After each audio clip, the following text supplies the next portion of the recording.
right? So he came back a little bit last year, and now he's completely back on the mound. But the way that he pitches, he is somebody that when he needs another inning. Like his first inning, he's never that guy.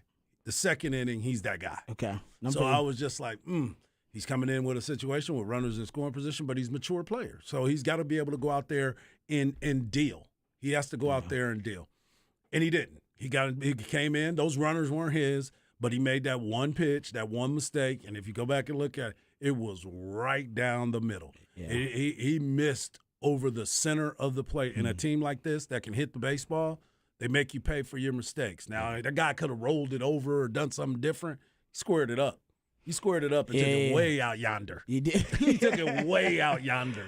And he's the leadoff hitter. Yeah. The biggest thing for me with Texas as well, at the plate, they got to do better at the plate. They have to put the ball in play and not strike out in those situations. What do I always tell you, man? Situational baseball. Hit the ball the other way. Drive the ball. When you got runners in scoring position, drive them in. You have to be able to make those adjustments. And from what I've seen, they've had a tough time making adjustments. And that's the frustrating part about it right there. Yeah, your situational baseball. I heard this stat on my man Jeff Howe on Light the Tower does a great job, and he was on with Cameron Park, and they were talking Texas baseball. Texas baseball now 11 of 60 on the season with runners in scoring position. Yeah. Hitting 11 of 60. That's your situational baseball in a nutshell. Yeah, and it's got to be better in those situations, figuring out a way to manufacture runs. Yeah, then that's the biggest part for me. You have to be able to manufacture runs. I need Dylan Campbell to get better at the plate. I need Eric Kennedy to be more consistent at the plate. Porter Brown has been the one that's been helping them win games, but yesterday he didn't hit the ball at all. I mean, he struck out twice, left runners in. He left two guys on base. So you start looking at how this game was being played. You can't take anything away from what the pitching staff did yesterday. You can take a lot away from what the offense did not do yesterday. In that they got a big test coming up this weekend. They're going to Cal State Fullerton. And this is a first true road trip where there won't be neutral fans, right? You're on the road somewhere else. You're going on a trip. Maybe this is the trip where the team galvanizes, right? This is where they kind of grow up a little bit. They get to spend an entire weekend together starting tomorrow. So you start looking at that and seeing if that can help this team. But there's so many holes that need to be filled. And like I said, situationally, it's very, very frustrating when you don't execute when you have an opportunity. It kind of reminded me a lot of Texas football's, home game versus Bama. You're playing arguably the best team in the country at the time. You're hosting them, and you play them down to the wire. The margin for error in the matchup is so thin. I'm talking about razor thin. So your situational awareness, your football or baseball IQ in this sense, all that stuff has to be heightened because your mistakes in those situations, they're exacerbated. And for Texas in that game versus Bama, I mean, they were right there to win that game. But, plays like, not by Ron Watts not being able to bring down Bryce Young, right, or their red zone defense at the end of the game. It's just small little things, or the contain on the quarterback at the end of the game, and it's little things that, oh man, you do that. I mean, everybody's gonna make a mistake when you're going up against elite competition like that. Can't do it. Though the margin of error is so minuscule. That one little mistake, they take advantage of it, and it could be the difference. And I mean, they played a great game. It really was. It was a fantastic game by Texas, just like it was a fantastic game by Texas football versus Alabama. But ultimately, you can't help but when you play them down to the wire like that, look at, those one or two decisions, one or two mistakes that pretty much cost you that game. Yeah. So and as a Texas fan, are you more proud about the way your team performed versus the the best team in the country, arguably, the team that's going to win it all? Or are you more disappointed because your team had a chance to beat them and should have beat them? I think it's more of the disappointed because you should have beat them, just like you should have beaten Alabama. Exactly, same thing. So it's the same thing. Yeah. So you sit there and you look at it and you're saying, gosh, a play here or a play there, a movement here, wild pitch or a situation if they're not even driving them in, if you can get a wild pitch with a runner on third base. There were so many different things that happened. And Texas did the same to them. They left a lot of guys out on base, and as we said, they struck out, I believe, 16 times, which is, yeah, they did. They struck out 16 times. Texas struck out 8. I mean, Texas pitching did their job. They did what they needed to do until that 9th inning, and that's when the game ended. Can't let a team like that hang around with you because you know that there will be a mistake made at some point. How do you spin it if you're Coach Pierce now? How do you spin the performance? And now, I mean, you are what you are. What are you, 3 and You're 3 and 5 now? 3 and 5. You're 3 and 5. Yep. There's some obviously a lot of positive things to take out of that performance as well, but you still took the L. How do you spin it if you're Coach Pierce? Well, the main thing is it's a gut check time for you. I mean, you still have everything. It's so funny that we're having this conversation, Rob, because you could sit here and say you still have everything in front of you. Mm-hmm. You still have an opportunity to go out and win the Big 12 and play for a Big 12 championship. Because if you look at college baseball, and I know that people keep saying, Mike, please stop making excuses for the team. I'm not making excuses for the team. You want me to come out here and bury this team 8 games in? Please stop. The truth of the matter is they still have to play, and it is baseball. Teams have gotten beaten that shouldn't have lost games. Iowa beat LSU in Round Rock this past week. Talked about that. There's teams that Florida State just came in and crushed TCU. Texas State lost the other day. So you're going to lose baseball games. It's how you're going to lose them and what do you learn from them. That's the other part about it. We have a lot of games to be played. And there are going to be some games that Texas is going to lose because they weren't prepared and they didn't play well. And there's going to be some games that Texas wins that you're like, I don't even know how Texas won the game. Because that's just the way baseball goes. But if they got a chance to lace them up every single week and they're going to play all these games, damn it, they got a chance to win. Yeah. And I'm not fixing to bury this team. We all know that there are things that should be changed. But my job and my place in baseball is to watch the game and see what happens game to game. And last night, there were opportunities for the Texas Longhorns to beat the number 1 team in the nation. And they missed their opportunity. It's not an excuse. They just didn't get it done, and the number 1 team did. Period. That's why they're the number 1. That's why they're the number 1 team. But no, I totally agree with you, and I'll just kind of add to it and say, for if the same issues that are losing them games right now, because it's early on the season, as Hart says, ton of games left to play. If those issues are also losing them games, deep in Big 12 play too, yep, then we got a problem. Right.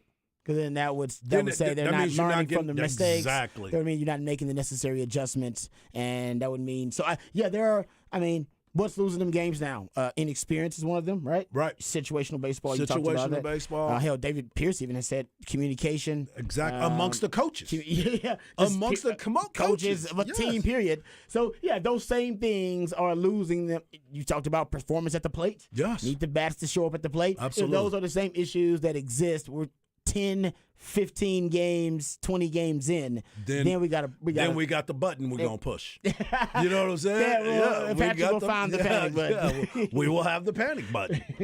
Yeah, no, I'm with you on that. So that's a good point. So we'll talk some more Texas baseball, of course, later on in the show. We'll get back to that conversation. Let's talk Texas basketball. Let's continue conversation behind the burnt orange curtain and talk about the Texas basketball team because they got a huge game. They haven't lost back-to-back games yet, gentlemen, and the hope is that they don't start because this would be a bad time for them to buck that trend. But they're going on the road. This will be the biggest test of that, that trend so far that they haven't lost back-to-back games because being on the road in the Big 12 it is brutal. I mean, It doesn't matter what team you are, just going on the road in the Big 12. Everybody is a great home team, and everybody in the Big 12 seems to be an average to slightly above or maybe below average road team. And that's Texas in a Right. nutshell. I mean, Texas right now, 4-5 on the road, and they're going to be looking to get a big win to bring them to 500 on the road in this matchup versus TCU. TCU also been great at home. They're 13-4 at home. They're coming off a big win versus Texas Tech. And TCU, I believe, is favored, I believe, by 2 to 2.5 points in this matchup. No surprise there because, like I said, if you're at home, you got a big advantage. One of the things that I'll be looking for in this matchup is, the 3-point shooting for TCU has just been really bad all year. That's not how they win it's games. Not good at all. But the disparity for Texas on the road, which, shooting on the road, also a big thing. TCU 348th in made three-pointers per game. They're 355th in three-point percentage. They're not going to beat you for three-point range. That, to me, that makes Texas's job a lot easier defensively. Right. But it also is a challenge because Texas doesn't really have those rim types of protector. bodies Exactly. inside to be able to defend teams that make their money in the mid-range game and in the paint, which is what TCU does. Yeah, and I mean, Mike Miles is an electric scorer as well. So if you put Mike Miles out there, he's going to be able to. You're going to have to be able to stop him from putting up 30 points on you, of just trying to stop everything and letting him get to the bucket with his speed and quickness. And then, this is basically, you have to be able to score. You cannot go on one of these droughts again. That TCU, you're on the road. TCU is going to try and play you hard.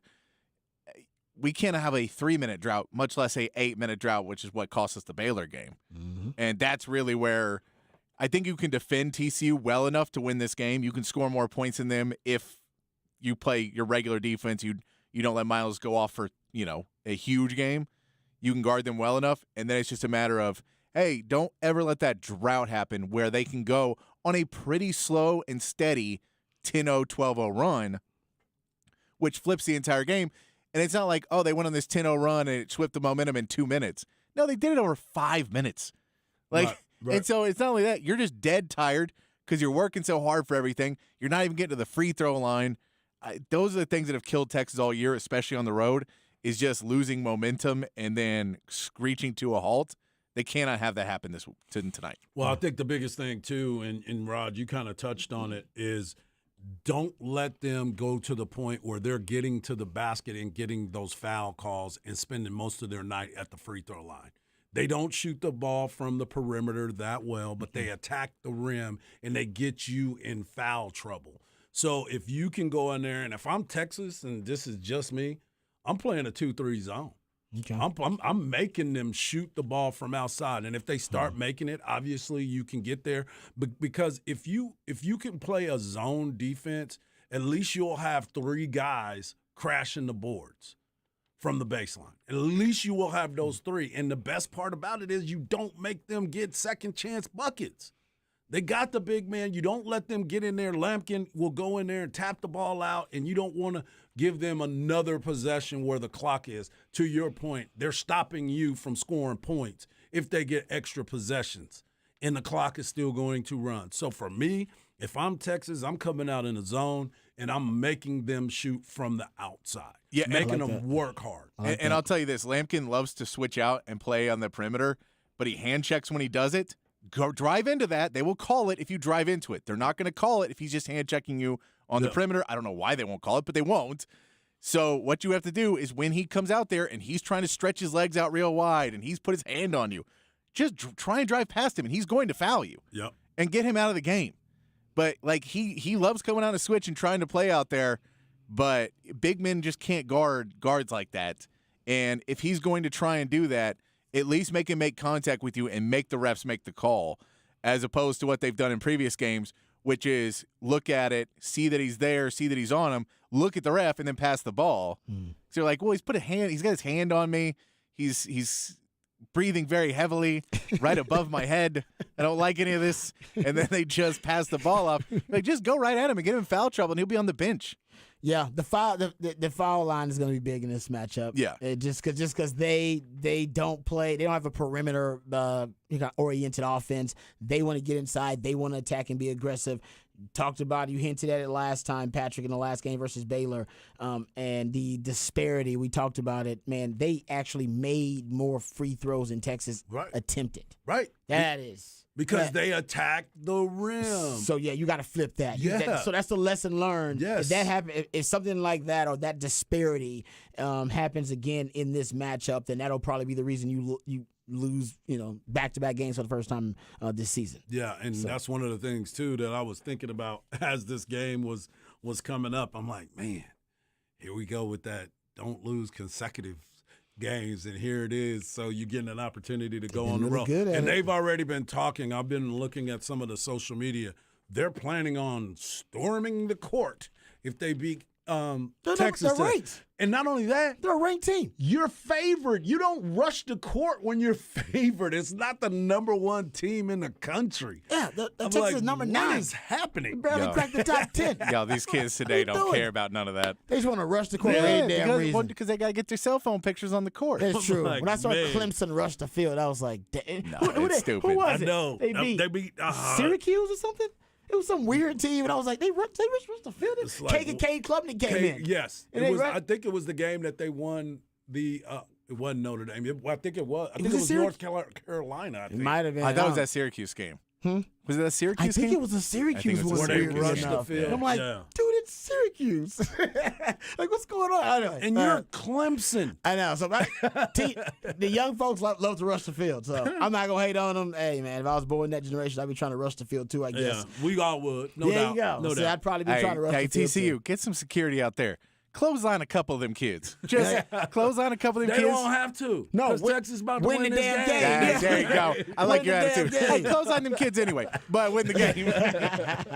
No, I agree. Yeah, Texas. This is a huge game for Texas. They got to find a way to pull out the victory on the road. It's a big test for them too because there are a lot of. There are a lot of guys last game that had disappointing performances. Brock Cunningham and Christian Bishop's one of those the guys. bench Arterio didn't show Morris. up. Even Sergio Boy Rice did, Yeah. considering what his standard is now. Right. He didn't have his best game either. Timmy Allen probably is a little disappointed in his performance. So I think a lot of guys who have been and Dylan Dessou having a career game, so we'll see if he can at least bounce back and have a great game. But still, it's one of those things where I think you will get good performances from a lot of those guys who had disappointing outings versus Baylor. Yeah. So that's why I feel good actually. And Rodney Terry, Coach Terry's been really good about making the adjustments. Yep. The same demons that end up leading to losses have not haunted them twice in a row. Well, Rod, we're just going to go out there and do what we can every step of the way. We're going to have these guys out there playing hard and just doing, we talk about these things at halftime, Well done. Nice. That's nice. I want a Rodney Terry audio sample, right? So we can play them back to back with hard If I just put some game sound behind that. That was really good. Yeah, just put just some crowd noise behind it in the mic and have Craig Way ask a question before that. Exactly. I think that might have been it. That was damn good, Arch. Well done. Oh, Specs man. Test Line. Let us know what you think about Harge's Rodney Terry That's my boy, impression. We'll RT, get to that. man. Yeah, no doubt. All right, 512-337-3776. That's the number to the Specs Text Line. We'll come back. We'll talk. Man, apparently there is a lot of discussion behind the scenes about possible further expansion in the college football landscape. We'll talk about that when we come back right here on Ball Don't Lie on 104.9 The Horn.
Oh, man. This has got 80s slathered all over it.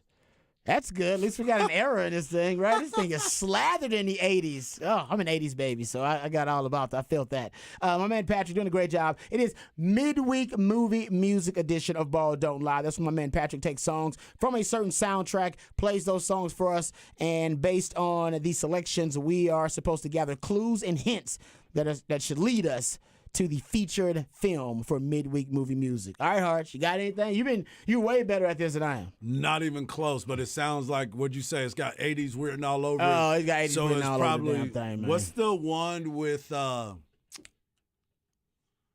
is it Matthew Broderick? Ferris Bueller's Day Off? No, the one, maybe it's not him. What's McDreamy? What's his name?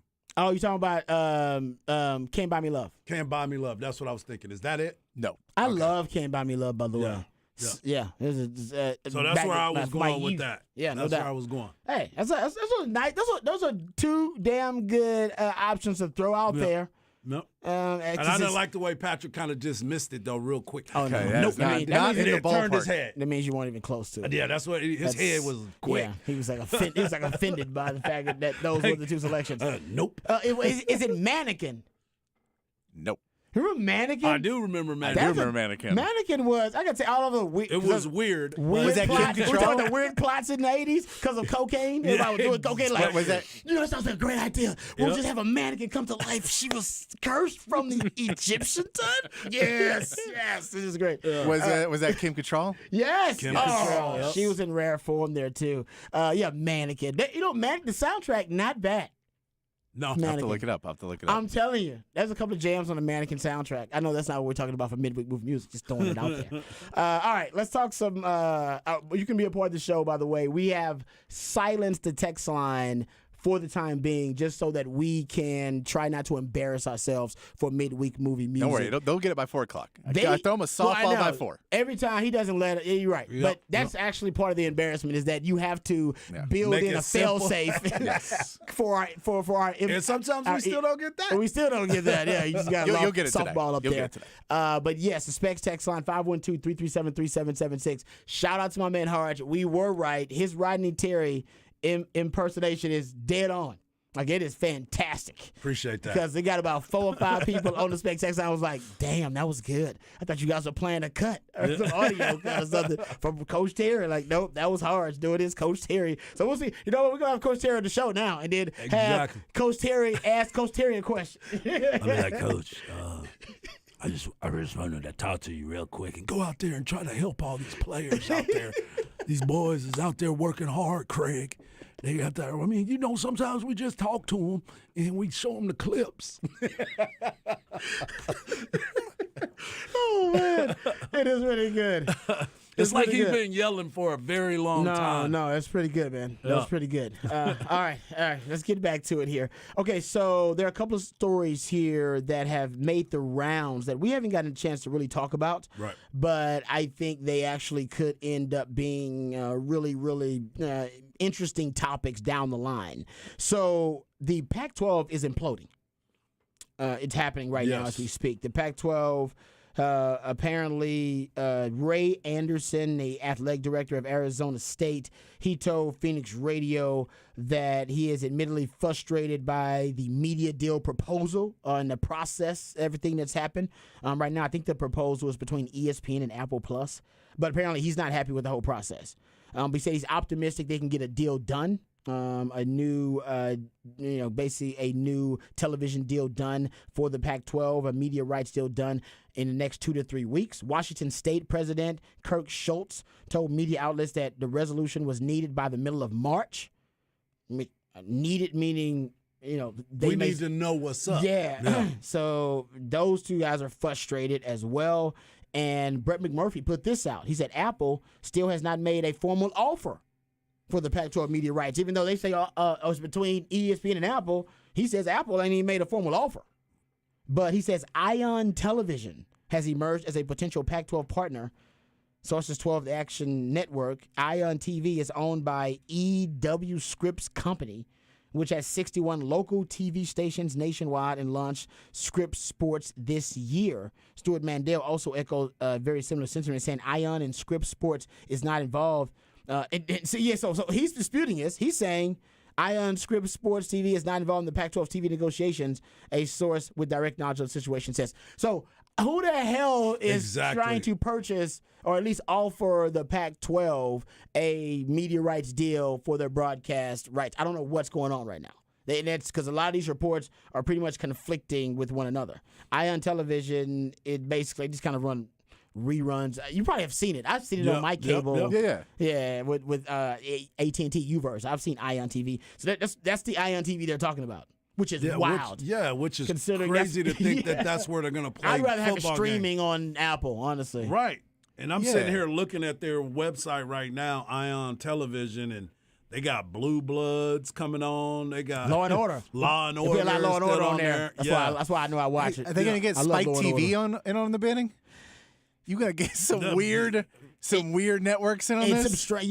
Come on. So that's why I think you got a lot of the Pac-12 networks, Pac-12 programs who are deciding, you know what, man, we're looking for greener pastures if it's possible. And that leads us to the Mack Rhodes comment, because Mack Rhodes, the athletic director at Baylor, and he's always pretty outspoken. He goes on radio shows all the time and voices his opinion. And he basically went on and tried to urge the Big 12 to start making moves. Right. He said, quote, I am certainly not rooting for the demise of any particular conference, but I am also looking out for what is best for Baylor, and what is best for Baylor is a really, really strong Big 12, and one that secures its future, but not over just the next 6 years, but beyond. There's a short gain, but also a long gain for this. It is dependent on what happens among the Pac-12. There may be movement if whatever media deal they are able to strike is not satisfactory. We have to be prepared for that, and I think we are if that was to happen. Again, looking out for the Big 12, how do we strengthen ourselves? So, yeah. He says there is so much about the SEC and the Big Ten, and there is no reason why the conversation can't be about the SEC, Big Ten, and the Big 12. Yeah, this is one of those situations that you sit back and everybody thinks they are doing what's best for the company and for the conference, and then you realize that you keep stumbling all over your place, all over yourself, and it's about to implode. It's about to be completely – there may not even be a Pac-12. May not be, man. I mean, because if all of this is happening and no one's going to agree on the financial compensation, then it's not going to be worth it. And right now, it looks like they're going to have, 10 teams as of right now, and they're still trying to figure out if they're going to have those 10 teams. This is a rough situation for a place that I used to like watching Pac-12 football. I used to love watching Pac-12 basketball because they were always competing for championships. Mm-hmm. Now you're looking at it and you're like, man, they need to move around. They need to move around quickly. No, I'm with you. I think it may end up happening that the Pac-12 could implode right now. Just hearing all this talk of this instability and uncertainty within the conference, and right now everybody's looking for security in college football. Honestly, that's why Texas went to the SEC. Right. It's honestly about security for the future. They knew the Big 12 didn't have enough stability to support them. And yes, you could argue, well, that's chicken or the egg, because if Texas is in the Big 12, it makes it more stable, right? But Texas is like, no, I want to be in I don't want to be the reason for the conference's stability. I want to be in a conference that is already stable and already successful without Texas, and I just got to add to the equation. And I think that's why Texas and Oklahoma decided there's not enough good leadership and vision in this conference. We need to go to a conference where there is a vision for the future of that conference, and where there is leadership, decisive leadership, to be able to make those things happen, or to be able to make that vision come to fruition. And I think they decided, that the SEC is the best place for that. Like, of all the power conferences, the SEC has the best vision and the most stability going forward. That if everything crumbles in college sports because of the new landscape and everything that's happening, separation of the have and have-nots, the SEC ain't going nowhere. Right. It's stronger than ever. And it's growing. And it continues to grow. And then who knows? There may be some other things that happen where the SEC ends up looking around and you're hearing a lot of rumblings about the ACC, Yep. where they're not happy with their contract. And if you can get some of those teams out the ACC and already bringing in Texas and Oklahoma, woo. We've already talked about it before, though. This is where you come to the super conferences. This is where you get yourself a commissioner to oversee everything. And you just break away from all the other nonsense. And obviously ESPN is steering this one because they got all of those stations. They got ACC, they got SEC, and obviously they got pieces of the Big 12 too. Yeah, it's right now the way it's going. There's going to be another realignment. There has to be. We don't know when, how it's going to happen. There's definitely going to be another realignment. There's no question about it. And right now, you just mentioned it. There are reports that Florida State and Clemson are unhappy with their financial situation with the ACC. Remember, they signed a deal. The ACC signed a new media rights deal a while ago. So they're not benefiting from this new kind of realignment, and they're not benefiting from the new landscape of college sports. So they believe they're not getting a lot of these. Florida State, I think mostly, and Clemson believe they're not getting what their value is on the say open market, but what they are valued as a program and as a school, period. Right. In the new landscape, they should be valued higher than what they are valued in the ACC. So it has been reported by, I think, the Charleston Post and Courier reported this, that there was a meeting, and that in this meeting it was laid out by several administrative folks from Florida State, that the Board of Trustees had this meeting, and Florida State Athletic Director Michael Alford voiced his concern over the ACC and its future in the changing college athletics landscape. And it went so far as for them to lay out financially what it would cost to break the contract. Right.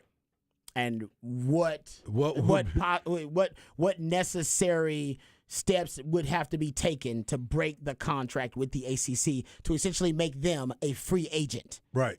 In this new sports industrial complex of college sports that we're looking at. So it's fascinating. So yeah, that happens. Then the Breach ACC of contract. Yeah. Yep. And then they got a Notre Dame affiliation, but Notre Dame may decide, yeah, you know what, we don't want to really affiliate with you. Right. So like I said, I do think in the end we may just end up with maybe two we're living in Android and iPhone world. And there will be an Android, iPhone equivalent in college sports, and it will just be the Big Ten and the SEC. As long as they don't leave me sitting on green, I don't have a problem with that. Patrick. It just seems like more and more, man. Like it's just, it's going to be kind of a binary equation when it comes to major college sports, one or the other. All right, we come back. We got the flex on the other side. In this flex, we'll talk about the high school basketball action, playoff action actually happening here in Central Texas, right here on Ball Don't Lie, 104.9 The Horn.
All right, welcome back to Ball Don't Lie right here on 104.9 The Horn. Oh, man.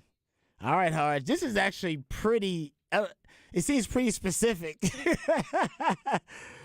Do you got anything on the midweek movie music where my man Patrick plays songs from a soundtrack based on those selections that we're supposed to gather clues and hints that lead us to the featured film for midweek movie music? You got anything? Because this seems like this would stand out in the scene Is of a this movie. Ray Parker? No. Who is this? I don't think. This is Go West. I don't think he was in Go West. Wow. Man, I'm totally throwing off now. I'm not gonna lie to you. Yeah, I'm completely lost on this one. But Wait till the next one. It's a great song, though. It sounds great. It's okay. It's 80s. We know this because this is 80s too. Yeah. So now at least we have the era of the movie. We got the era. It's 80s. Because sometimes he'll have an 80s jam and then still jump into something else. You'll know like, oh, the movie might have been made in the 90s or 2000. Maybe it's talking about a different era or whatever. But this actually is there's a 2 80s jams back to back. Okay. I got you. Oh, can I ask this question? This helps us a lot, Harch. I'm listening. Have we talked about this movie before? Yeah, probably. Okay. I can't. I don't like it. it. Probably because that confuses me. Yeah, probably. I don't like it probably because it confuses me. Yeah, I like 'cause that. it confuses me. All right. So we're going to get this next time. All right. We Yeah, gonna 'cause go- it's the next 4 one's a o'clock. gimme. The next one's the gimme? Gimme. The rest of them are gimmies. I don't want the next one to be a gimme. I can tell you change it every up? other Can you song- make the next one still a little tougher? Yeah, every single song I'm playing is a gimme for the rest of the way. Really? Yeah. All right. He took it easy on us. All right. Let's get to it. Flex. Wait, Harge is wait. upset. Don't. Did somebody on the Specs text line get it already? Of I don't course think they so. did. I don't think anybody did. Because they Shazam it. Of course they did. Let's see. I have refresh. Yeah. All right. We got the flex. Oh, someone did. Yeah, someone got it. That's Dang what I say. They, But a lot of misses. A lot of misses. A lot of Okay. misses. One So get. it's a tougher one then. Because Yeah. sometimes it's obvious. Yeah, and then- no. Trust me. When you play the next one, you're gonna get mad at me. Don't do that. I still want to be challenged on the next. I think we need one more to try to yes it. I think we'll Okay, get it. you know what? I'll give you the least sure Yes, one I can. Exactly. Give All us right, the let's do toughest that. selection coming up next. Don't give us the easy one. Okay. Go to FLXATX.com, FLXATX on all of your social media platforms, and you can go check out all of the great content up there for you. It's a lot of breakdowns about the high school basketball playoff action that is up there. Also, there is a great breakdown of the Austin area schools with an alumni invited to the 2023 Combines. There's a lot of talk about the NFL Combine today. There's a nice little write-up about that, so you can go check that out as well. And the third round final scores and regional semifinal matchups up there for the people too, Harge. Yeah, make sure you get over there and check it out at Flex ATX. That's FLXATX.com. Last night, San Marcos was able to pull off the victory. They will take on Warren, San Antonio Warren this weekend. Stony Point beat Buda Johnson. Whoa, Our man nice. Zay. Our man Zay was on the call. They beat him 69-50. They will take on Brennan, San Antonio Brennan. I think it's Friday. Yeah, I heard him talking about it. Friday on Northside ISD in San Antonio. Bernie Champion ended up winning. Rouse ended up losing to Veterans Memorial, as did Conley, ended up losing to Brian Rudder. But as you know, K-Town's finest, Ellison ended up winning over there in Elgin. My man Chad Hastings went to go check him out. He said he loved the basketball game, but he loved everything that was happening outside of the basketball game with the cheerleaders. Bring it on. It has already been brought. Yeah, I know. Yeah, so I'm sure he's seen the movie Bring It On. Obviously, he made the reference.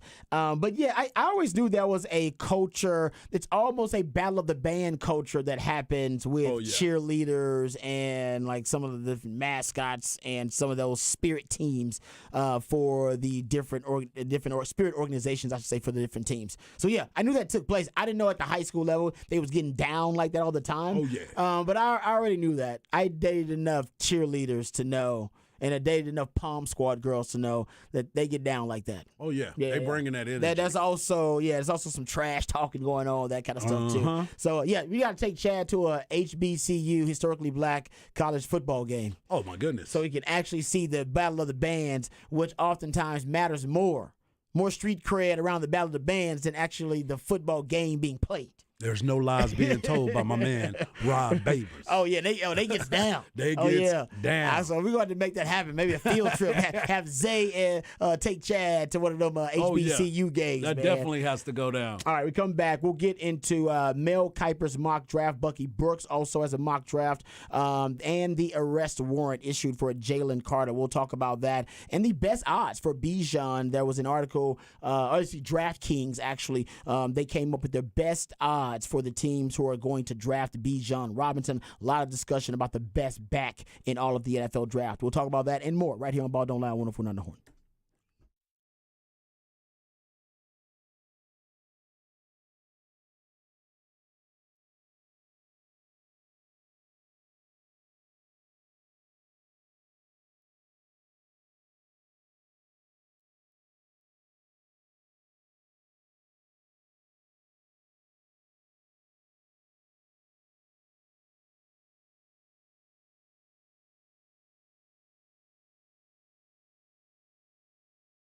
Hey, what's up, folks? Lifetime Longhorn, Rod Babers here. I had a friend who just moved in town not too long ago, and they were asking me if I had any really good dentist that I knew, and I said, actually, I have a great dentist. Not just a good one, a great one. I recommended Dr. Greg Eckert because he is everybody's dentist. He's Austin's best dentist. Dr. Greg Eckert and his fantastic team, they can handle anything from dental anxiety. A lot of people have dental anxiety. They actually specialize in easing your dental anxiety. They also specialize in general dentistry, teeth whitening, dentures, porcelain crowns, veneers, dental implants, full mouth reconstruction, even root canal therapy. Whatever it takes to make sure you're getting the best quality dental care available, that's what Dr. Greg Eckert and his team are all about. Like I said, I remember my first experience over at Dr. Greg Eckert's office, and first time I went over there, it was strange because the first thing that I saw after like 2 minutes of sitting down in the office was a woman coming out, and she had tears rolling down her face, and I thought to myself, okay, this is exactly what I thought about when I go to the dentist. People are just crying because they're in pain, they're sad.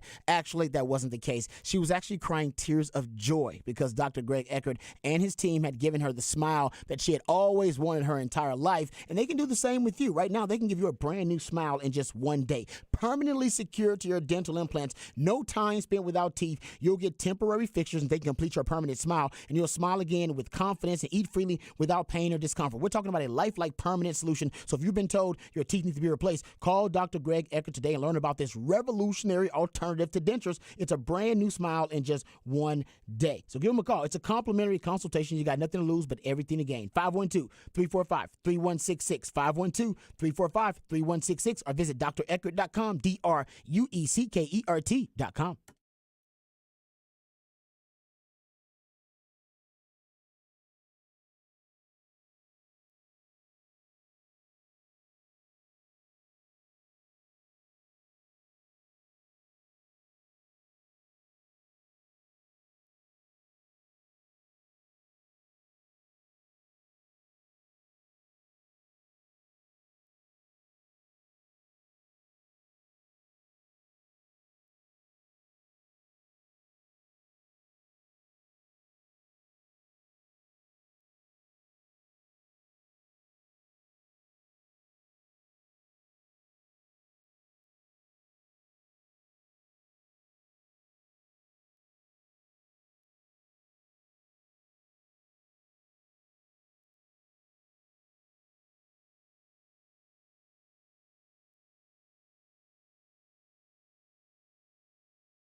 All right.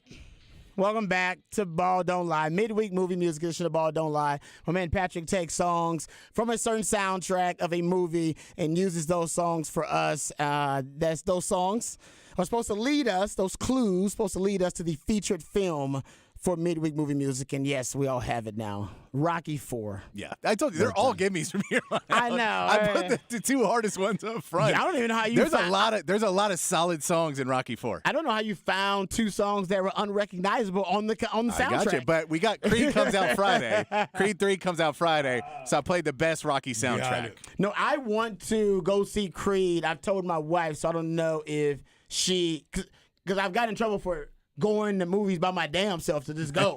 I was like, I told you I wanted to go see it, and you didn't respond. And I was like, she was like, she had something to do or went to do something. And I was like, I just went to the movies, go watch it by myself. So I know I can't do that anymore. So I'm gonna make sure that she understands, like, hey, if you don't make plans to go see Creed, I'm going to see Creed by myself like a loser, and I will love every second of it. So I'm happy you did that. I'm glad the Rocky franchises continues. The Rocky franchise continues. Yeah, and I mean Good with Creed. this is the movie Creed dies in, so we have to jumping Jumping forward. in, yeah, for his Yes. dad, because he does go talk to his dad during this movie, Creed 3, because I Yeah. saw that in a trailer. You just spoil it for people? I said I saw it in the trailer. Okay. Yeah, it wasn't like if you're looking at the TV and you see these Maybe commercials. some people don't watch trailers because they don't want any spoilers for Well. movies. They don't even want. Oh, that's trailers. interesting. Yeah, some people are like I no, never have done that. Yeah, some people. I'm with you. I love trailers. Right. I'm all about. Yeah, give it's me like- the trailer. Tease me. That better not be the best part of the movie, though. Sometimes It is. is, yes. Sometimes it is. You know Man, the trailer that got me now? Have you seen that new Will Ferrell movie with the dogs? No. No. Strays? No. Oh, the trailer's great. Oh, what is he taking in Stray Dogs or something? No. He is a stray dog. Wait, Oh, and he's what? doing a voiceover. Yeah, and it's Okay. all these people that are strays. Oh, and then I bet that is fantastic. it seems like it's gonna be pretty funny. That's creative. I would like that. I'm a dog guy, so I'm already. If you haven't in. checked that, go check that out.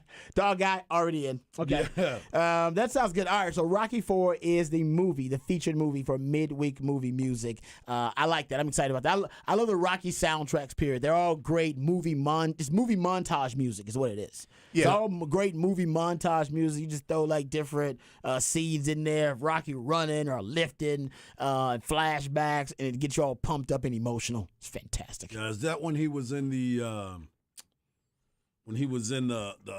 barn working out and throwing that Got hay? some of that, yeah. I think that's when he was throwing that hay and he was. Mm-hmm. Yeah, Oh yeah, no yeah, doubt. yeah. I'm a big fan of Rocky. As a matter of fact, now that we're talking about Rocky, I did a Rocky research project that I guess I can kind of get into that again. I can recite that. My Rocky research Right, yeah. project. I went down a Rocky rabbit hole one day. Shocking.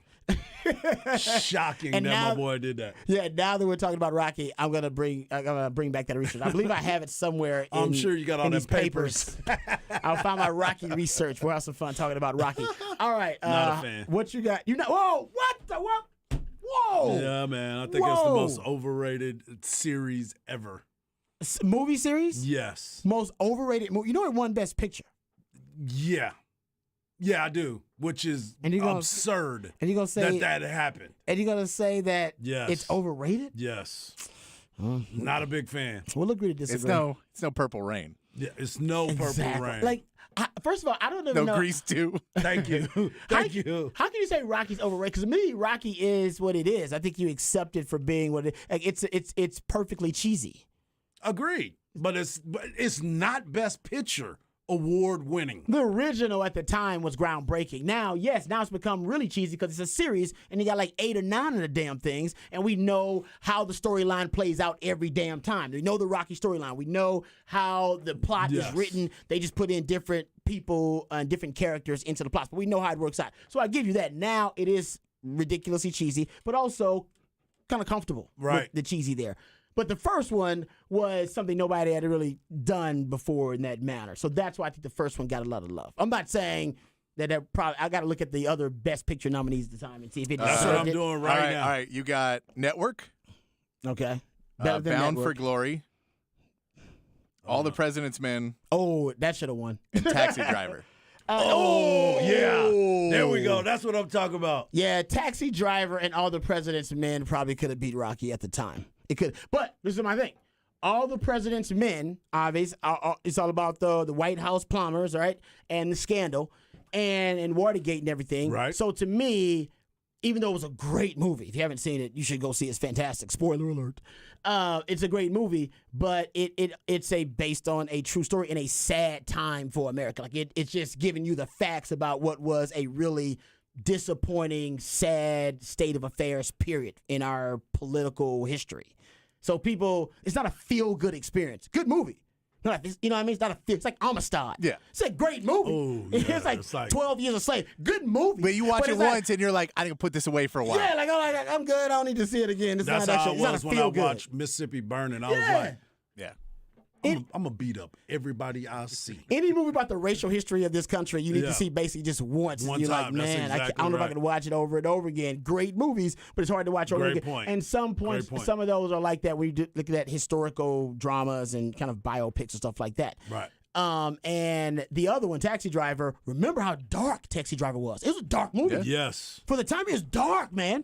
You had, man, Yeah, Taxi Driver. No, Yeah. Robert De Niro went to a dark place on it. I mean, he Yep. went to like Heath Ledger's Joker kind of dark place. And everybody was like, wow, okay, that's wild. So I don't know who won Best Actor. I bet, was he in the running for Best Actor that year? It better not be Sly. No, it wasn't. Yeah, it better not What be. Rocky was a feel-good movie, a feel-good film experience at the time, and people went into the movie, and then it literally was what the movie was about. It was an underdog. Right? And America loves the underdog. America loves the underdog. America itself was at one point an underdog, so America loves the underdog story, loves Cinderella. He was a street tough guy. Yeah, and then, so it was a feel. So you left the movie just feeling good. You didn't leave. The Taxi Driver feeling good. Right. Yeah. You just I got didn't. You know what I mean? And the same thing with what was the other one? All the President's Men. You didn't leave feeling good. You just left. Oh, that's a great film experience. I think the feel good vibe of Rocky, it led it to winning Best Picture. So I'm not saying it is, but I'm just saying that's why it won. Peter Finch from Network won Best Actor, beating out Robert De Niro and Sly Stallone in that one. And Jason Robards from All the President's Men won Best Supporting Actor, beating out Burgess Meredith and Burt Young from Rocky. You can't win, Rock. He'll kill you. He'll kill you. And also, Women to me, weaken legs. the best plot maybe Rocky won, but the movies actually were better later on. Like Because there was an actual story. I don't think the Well, they had original. money. To me, the original. They won had money. Yeah. Yeah, the original. There was no Rocky money in to me the is not first. the best one. Yeah, it's there was a shoestring budget. Yeah, they actually got a little bit better, but at that time, it's like Russell Westbrook's triple double. It's like after he averaged a triple double back to back years. Nobody gave a damn the second year. Right, They're right. Dude, nobody cares about. We already seen that. When they gave We've out the been there, stat, done that. when they gave out the stat when he got cut and this year, and they're like, oh, he got bought out. He has the most triple doubles coming off the bench in the league this year. Like, yeah, we get it. Yeah, exactly. We get it. That's Rocky. It's like, okay, yes, we know what it's gonna be. Thank you for adding more special effects. And thank you for adding a more muscular dude on there. Great, but it's still the same damn plot. We know it by this time. Now it's for our kids. And Yes. you said your wife loves it. Oh my Your wife gosh. loves Rocky. Yes. But you don't like it. I mean, no. And she was like, we need to have a day where the kids just watch Rocky. Oh. I'm like, I will be gone all day. So you do that when I'm out of here. Man, you better do it soon, because if you wait much longer, there's going to be like 6 more movies that come out. Yeah, because Creed is pumping him out. But Michael B. Jordan's like, I'm on it. We'll watch Creed. We'll watch Creed because you'll it's watch Creed, because but it's not Rocky. because it's the son. But the it's prodigal still the son. franchise. It's the prodigal son. Do you remember when Tommy Gunn was the son? Rocky was training Rocky Gunn. Tommy Gunn. He wasn't his actual son, but then his actual son got jealous in that one. That was Exactly. okay, that's the worst of the Rocky movies. Can we agree? The Tommy Gunn. Exactly. Rocky movie. Was it Rocky 5? What is that one? It 5? was Rocky 5. Oh, the Yeah. worst of the Rockies. Yeah. Rocky 5 is terrible. Ugh. Ugh. I like the one that they did the video game one better than that one. Remember they did the that was Creed. Was that Creed or Rocky? That was Rocky. That was Rocky. They did like a Rocky, remember like a video game one? Oh. Yep. Sorry, spoiler alert. In case y'all didn't know, to me the best one was with Mr. T. That was my say woman. Oh, the Say, son, woman. his a real actual man. son in Rocky 5 is his actual son in Yeah. real life? Yeah, Yes. so it was terrible. And then Yeah. Tommy Gunn was an actual boxer Yes. who got Tommy I think- Morrison. got Yeah, AIDS. yeah. Didn't he get HIV? Yep, Sorry, yep. maybe it's HIV. I apologize on me. Yeah, but HIV. whatever it was. Yeah. And yeah. I think his name really was. No, you're right. It was Tommy Morrison. He was. Yeah. Yeah. No, you're right about that. Yeah. Okay. That's The writing was really creative at this point, wasn't it? Yeah. What's your name? Well, your name's Tommy. We'll call you Tommy. Tom. He responds better to Tom. Yeah, if you just call him Tommy, We he gave might him another remember name, you. and he didn't Yeah. respond on set. So we just go, hey, Tommy. Yeah. Yeah. That's right. All right, let's get to this story. There is no transition that is not awkward to this story about Jalen Carter, but let's get into it, gentlemen. So, arrest warrant was issued for Jalen Carter, the former Georgia defensive lineman who is expected to be a top 5 pick. And even still, after this story, I have not seen his draft stock drop precipitously, but we'll see because we still got the combine coming up here. But he's been charged with reckless driving and racing in connection with a crash that killed a teammate and a recruiting staff member. The Athens-Clarke County Police Department has issued a arrest warrant obtained Wednesday by the Associated Press, which alleges Carter was racing in the 2021 Jeep Trackhawk against the 2021 Ford Expedition, driven by the recruiting staffer, 24-year-old Chandler LaCroix, which led to the January 15th wreck. The announcement came hours after the Atlanta Journal-Constitution reported that Carter was present at the scene of the crash and later provided shifting accounts of the wreck. Devin Willock, who was an offensive lineman for the Bulldogs, and LaCroix were killed in what police initially reported as a single-car accident.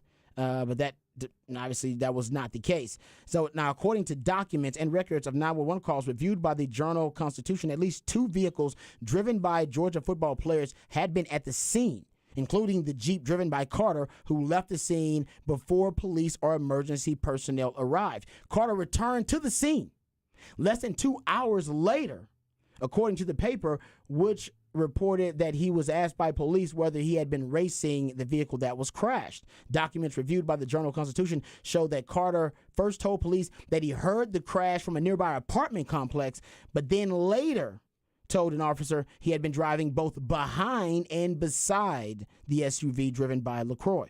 The Journal-Constitution also obtained surveillance video footage from multiple downtown locations in Athens taken the night of the crash. The footage, which also has been reviewed by police, shows 3 vehicles leaving the area of the scene at the time: Carter's Jeep, LaCroix's Ford, and a 2019 Dodge Charger driven by Bulldogs linebacker Jamon Johnson. Carter denied racing to the officer, who observed no signs that the 310-pound defensive lineman had been drinking, according to the Journal-Constitution. The crash occurred hours after their celebration, the winning back-to-back national titles, with a parade and ceremony at Sanford Stadium. All right, Arch, that is the bombshell that was dropped on the college football world earlier today. What are your thoughts about how, first of all, 2 people lost their lives? So Yes. that's the first thing that we should recognize, that is extremely sad and unfortunate, and nothing is going to be able to take the place of those young people, and obviously comfort the families of those people. No doubt. But getting back to Jalen Carter's role in all this, and by the way, misdemeanors. These are these are misdemeanor charges. I should lead with that as well. These are misdemeanor charges. What are your thoughts about how this is going to affect his life? Number one, Right. but also his career. Number one, it's going to play some sort of role because obviously this young lady and this football player had been around each other for quite some time. You know what I'm saying? When you've been around it where you spend a lot of time with staffers. They're always around you. They've always took care of you. They're practically your family because you're with them just as much as you are with the football team. You get to know each other. They were probably there on your recruiting trip. There's a lot that goes into it. But I'm also looking at this. They were driving at 104 miles per hour, and they had a blood alcohol level that was 0.197. According to the police report, the young lady, LaCroix.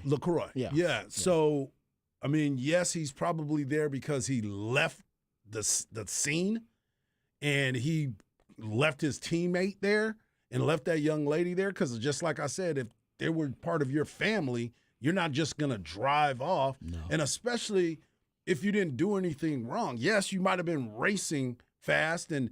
Did they hit your car? Did they go back and see on that car if they hit him, and that what caused them to flip or die in the car. So there's a lot that is going to be left to unravel. But you know as well as I do, we talked about this yesterday. It's unless he gets charged with something, I don't think it changes anything in the football lives.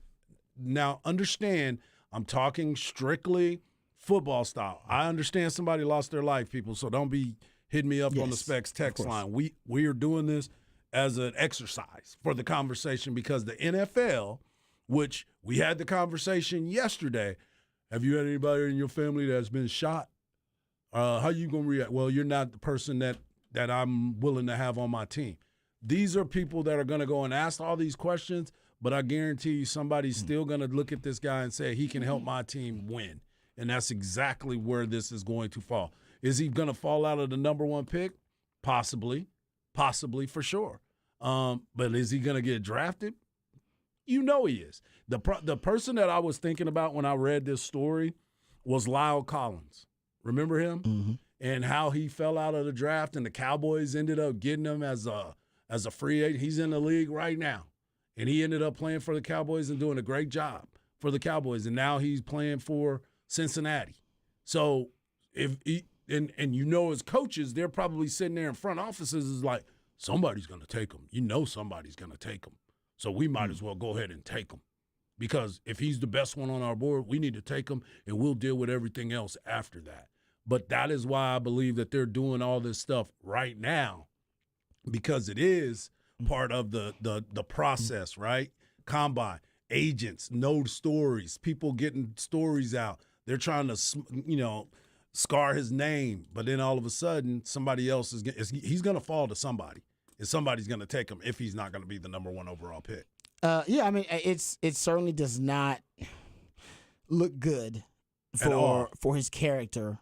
That essentially the way the report lays out, like I said, I wasn't there, so I don't know. Right. The way the report lays out is that they were indeed racing, and that his teammate and the other car crashed, and he left the scene. Right. If I'm a team, that would be my concern. Did you just leave the scene, or did you? Because did you see the crash? Did you see the crash? Right. Were you aware of the crash? Did you leave? Did you already burn away from them and wasn't even aware of the crash? Right. You were aware of the crash. At that point, you put aside childish things, because that's what you were doing. Right. Something very childish and immature, racing, and you go, okay, somebody's life is at stake. These people could be in danger. I need to call the police right now, and I can stay here and, hey, this is what happened. And because I'm not saying that, because being a hero is tough. That's why most of us are not heroes.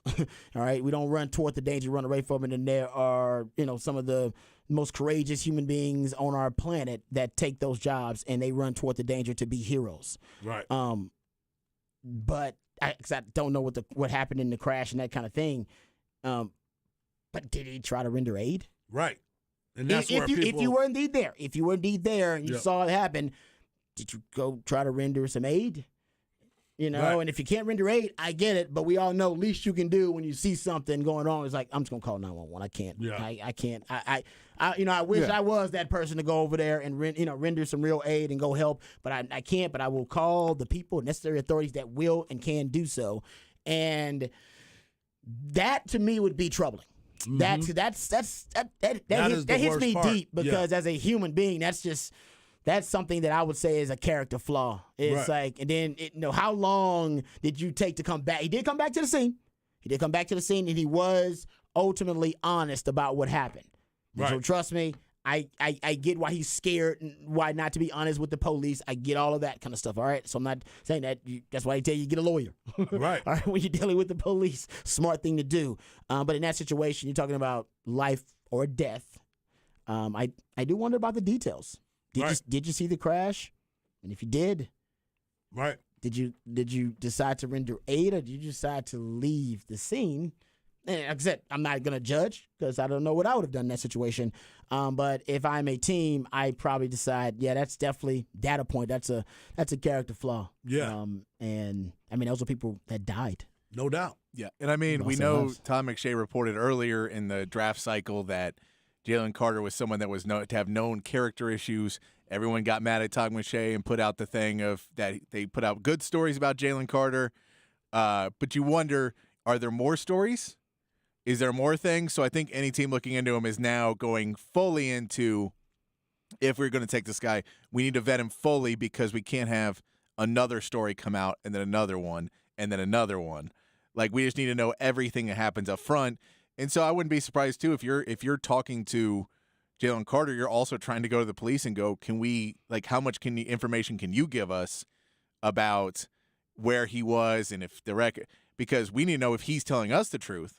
Because he can tell us, oh, no, I drove off, and then I found out. Oh, I called them. The camera footage apparently is and that's what I'm saying, but the police really have bugs that, them, and yeah. so it's a question of, well, is he going to tell us? And that's where it starts to get into the murky, how much you can get before the draft. But, yeah, it's unfortunate when these things come out right before the draft, and it always seems like it's something that was specifically done to be done right before the draft. Yeah, it seems like, well, because it happened January 15th, so it seems like this has been happening for a while. So even if the investigation isn't totally done, it's surprising in the 21st century, cameras everywhere. There were witnesses to this. They said they passed up motorists. Yep. That they were weaving in and out of traffic. It was right after the big parade to celebrate the national title. So there are other people out there, 2:30 in the morning, that saw this. And it's post 9/11, so it's cameras everywhere, no matter where you are. So they got enough footage to put everything together in witness testimony. And it's a really sad story because people lost their lives Big time. But for the Jalen Carter thing, I mean, the question arises as to what he did in the hour and a half right after the accident, because they That's say the basically biggest thing, within 2 hours he was with the police and had told them exactly what happened. Right. That's 2 hours though. As a coach, I'd want to know. I mean, what happened in an hour and a half? Like, what'd you do? You went back did you go to an apartment with somebody? Did you see what happened? Well, did you hear about it later? Did you drive our way and hear about it later and went, oh man, that was what I was there. Do you And think then alcohol had something to do with why he left as well? The officer said on the scene he did not exhibit any signs of being inebriated by alcohol, but we don't know because he was not tested there on the scene.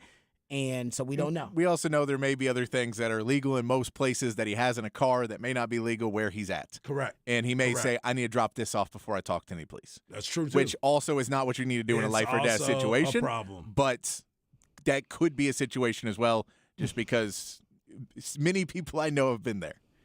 So here's another thing right here. Failure to stop and render aid. I had a friend go to prison because of that. So maybe that's the other part of it, Goes too. back to Patrick's point about different laws and different statutes, different parts of the country, different counties and stuff. So, like I said, right now, both of the charges against him are misdemeanor charges. Yep. So, I mean, the worst, he'll pay a fine and be on probation. No doubt. For those misdemeanor charges. But now people are going to do deeper dives into the character of Jalen Carter and find out if there are some other tests of his character that he may have failed. Right. In the past, because I think a lot of people believe that he may have failed this one. Yeah, the ding. Yeah. He definitely failed this one. Because my thing was, you're gonna end up like when it happened, you're gonna end up in trouble anyway. Like it's already out now. Like it's out. It was coming. You're not gonna be able to avoid it. You're a top 5 pick in the draft potentially. At that time, the decision should have been made for him to do what's best for now the victims. Right. Correct. And he didn't. By the way, it's not by his hand or anything. He was just racing. They're racing. It's their fault for being inebriated and starting to drive. That's unfortunate. So it's not that. I'm not saying that should be on him and he shouldn't have extra charges and that kind of stuff. I'm not saying that. Right. I'm just saying at that time there was a responsibility for him. He failed the responsibility. If he saw that wreck, man, he. We don't. I would like to know how long before the police got there and when the 911 was actually called, or did they see it? Somebody see it, and where the 911 call came from initially. If it did come from him, that's better too. It was like, I went somewhere and then I called. Great, that's better too. Yeah. At least he called. So anyway, what you got coming up on Hard Knock Life? We're going to talk about this Texas One Fund. We're going to have our man Wheels join us and talk a little bit more about how you can help at the Texas One Fund at the University of Texas. All right, Hard Knock Life coming up next. You don't want to miss it right here on Ball Don't Lie, 104.9 The Horn.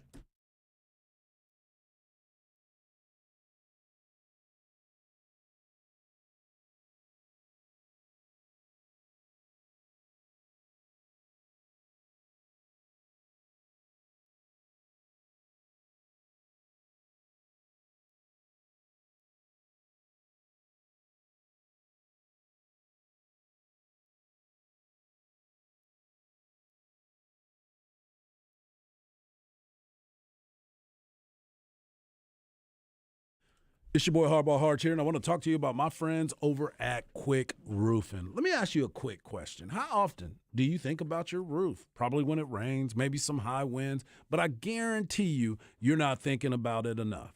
Do yourself a favor and go to quickroofing.com today, and you will get a free, no obligation inspection. The story of Quick Roofing is very inspiring. Jeff Quick started Quick Roofing with one roof in 1984. Now they have done over 200,000 projects. You can't stay in business that long if you're not taking care of your customers and have that great reputation of customer service. Here's some of the reasons why I think you should use Quick Roofing. As I said, you get a free no obligation inspection. You get a 7-year workmanship warranty. Quick Roofing is fully insured and have all state and local licenses. Quick Roofing doesn't even require any money up front until 100% completion and 100% satisfaction. Quick Roofing also requires that a project manager is on every job site, ensuring that you, the customer, get everything that you were promised. So what are you waiting for? Do yourself a favor and reach out today and get that free inspection. Go to quickroofing.com today. That is quickroofing.com.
Welcome back to the midweek movie edition of Ball Don't Lie. It's your boy Hardball Hards. You can follow me on Twitter at Hardball Hards. You can follow my man Rob Babers at Rob Babers. And you can follow the man behind the glass at It's Patrick Davis. We also love it when you're a part of the show. Hit us up on the Specs text line 512-337-3776. And our midweek movie theme, Rocky IV. Come on now. Let's see what's happening. But joining us right now on the Vaqueros Cafe and Cantina hotline is a man that has been in studio with my man Rob Babers and myself and Patrick Davis. He, too, has been chasing that dream like everybody else. He's my man Patrick Wills Smith, who has been taking care of the Texas One Fund. And, Wills, how are you doing today, my brother? What's up, Wills? Hey, guys. I'm doing great. I'm up headed to Fort Worth for the ball game tonight.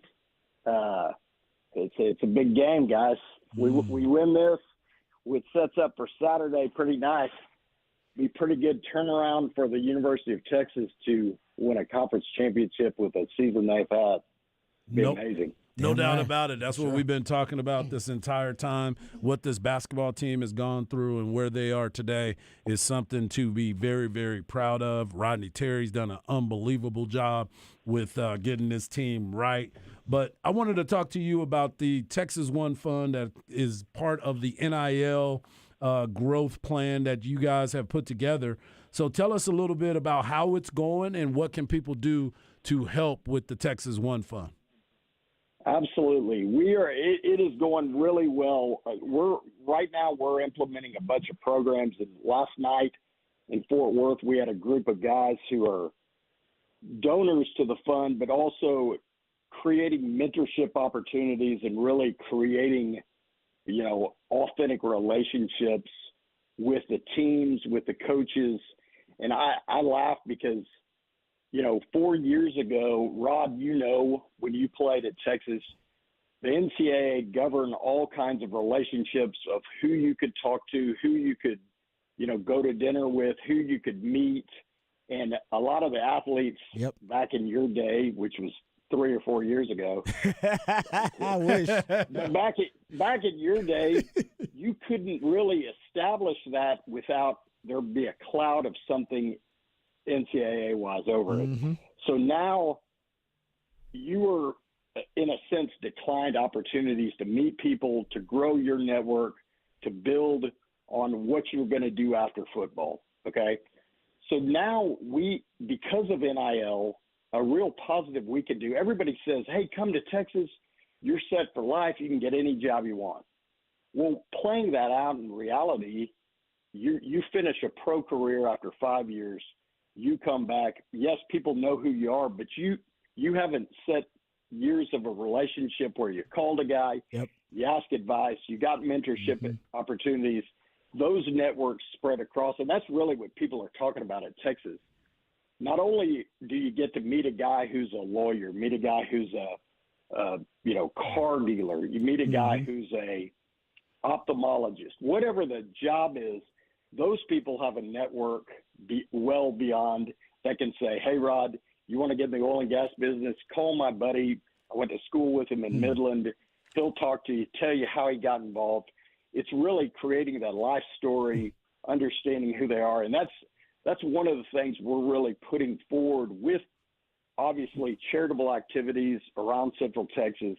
But we're really what we've heard from the donors is, hey, this is great. We want to contribute. We want to step up. But we also want to not just provide money so they can have opportunities to do this. We want to, mentor them. We want to talk to them about what do you do with your money and build their network. So when they're done playing college, they're able to pursue whatever dreams they want in the state of Texas and beyond. And we, as you guys know, we've got the biggest alumni network probably in the world. And so we can recruit nationally. We can, obviously, the core for any team at Texas is going to be Texas. But the reach we have, and we can do it through NIL now, is to provide these kids, coaches, opportunities to really bridge the gap that the NCAA didn't let us have before, and we can do it now. So that's one positive we've been working on, building those programs for the kids that we're real excited about. Obviously, in everything we're doing, we're trying to continue to tell the story of the positives we're doing, what we're doing in the community, and get people to really, yes, donate, but partner with us. Talk to us about ideas you have. We have the most diverse, creative alumni group in the world, and we really want people to jump on board and partner with us and say, you know what, Wheels, this is a great idea. Have you thought about this? And we're open to it. And part of that is, yes, we want you guys to donate, everybody to step up and say, this isn't going away, and we can make this a real positive for the University of Texas, for these athletes, for them in life. And not to go on a tirade here, but you know what? If you talk to Coach Sark and say, you know, what do they want with NIL? You know, obviously everybody likes, okay, here's an opportunity and you get paid. But what are they really seeking? And his answer is, number one, they want the ability to, after living at Jester for 2 years and proving, you know, to move off campus, you know, where other students get to live off campus. Austin's an expensive town. That helps supplement that. And number two, they want their parents to come see them play. We recruited 2 kids from Hawaii. Well, getting over to Austin, Texas to see them play is a challenge. You recruit a kid from Virginia. That's a challenge. Anywhere outside of the state where they can't drive over, they want to see their kids play. And those are really other than that, that's really what they're asking for. And if everybody will come alongside us, we're going to be able to provide those opportunities and activate this and make it happen for them. No, that's what I love about, you know, the Texas One Fund and really your guys' leadership, Wills, is because you guys are looking at it from a multifaceted perspective and a multi-level perspective and looking at how can we benefit the most parties involved with NIL. And looking at the added value of it. Yes, players get money for their name, image. Student athletes get money for their name, image, and likeness, and that's great. But no, you're talking about the community outreach aspect of it as well, the charitable outreach, the ability to network and establish relationships and connections that are going to benefit you way after your playing days to kind of maximize the the alumni base of Texas, one of the largest in the world, and also help these guys prepare for what's happening after they get done with their athletic careers. I love the message and the mission by Texas One Fund, and I think you guys are all about just trying to get the most out of the experience, not just the most money, of course, that's part of it, but the most out of the experience for the student athlete and for the community as well. Absolutely. No, that you hit the nail on the head. We're trying to think of, hey, this is now the rules at play. How can we benefit the student athlete? Not just financially, but, you know, everybody, we've all gone through those college years, the ages from 18 to 22, where you really are learning life skills, growing up. And that's everybody who's advanced those years. That's what they do. That's the part of the maturity process. How can we come alongside them, provide them opportunities? What's funny is you talk to any coach at Texas right now, and the way we recruit is the way we've always recruited. You're selling what Texas offers, the alumni, the city of Austin, all these great things about Austin. We don't have a coach on campus, I know this for a fact, who opens a conversation with a recruit talking about NIL. And a recruit that comes in and that's all they want to talk about, it's a telling thing. Because the University of Texas is so much beyond just NIL. So how can we as a group supporting through NIL, how can we make this the most positive impact for them, for us, for the fans? That's what we're trying to bring experiences to donors and fans through the Texas One Fund. Get to know these kids. That right now it's open. We can talk to them. You can develop a relationship with a kid you like. Who does your son root for? Who's your daughter root for? Who's her role model on the basketball team? Well, we can bring these people together through this. And really, you know, what's amazing is you talk to the students at UT that are benefiting, and they love nothing more than to go do that charitable activity. Forget about the money, forget about any of that. it's opened so many doors for them to get to know people, get to know the people rooting for them on Saturday, getting to know kids in the community, and it's easy. Nobody's worried about compliance when kids go to a pop-up birthday party for foster kids. There's no worry. They can do that. They can put themselves out there, and it's a relief. You guys are both athletes, so am I. Just kidding. But you guys are both athletes. Okay? You know how much time to prepare and do that. And it's a relief to go, hey, I was a kid once. This is a fun deal. We're trying to provide as many good opportunities to get them off the field, get them in the community, show them that there's life after football, life after women's basketball, life after track, and how can you build your network? We're trying to make this the most positive thing for UT we can. And it really, you touched on it, the whole thing can be the biggest win-win. Every time I look around, I keep telling people it's a win-win. We can do this. The doors are open. We can do this. And it's been fun to do and a lot of fun. And that's why, I appreciate you guys giving us time, because I want to talk to everybody and say, if you root for Texas, if you're an alum, come alongside us and put us to the test on what we're doing, and let us keep giving these kids opportunities, and let's build this. Because if the University of Texas alumni support this, we're not going to be stopped on the field, off the field. We're going to be able to build this into something going in the SEC that can't be stopped. So let me ask you this. And that was a great message right there.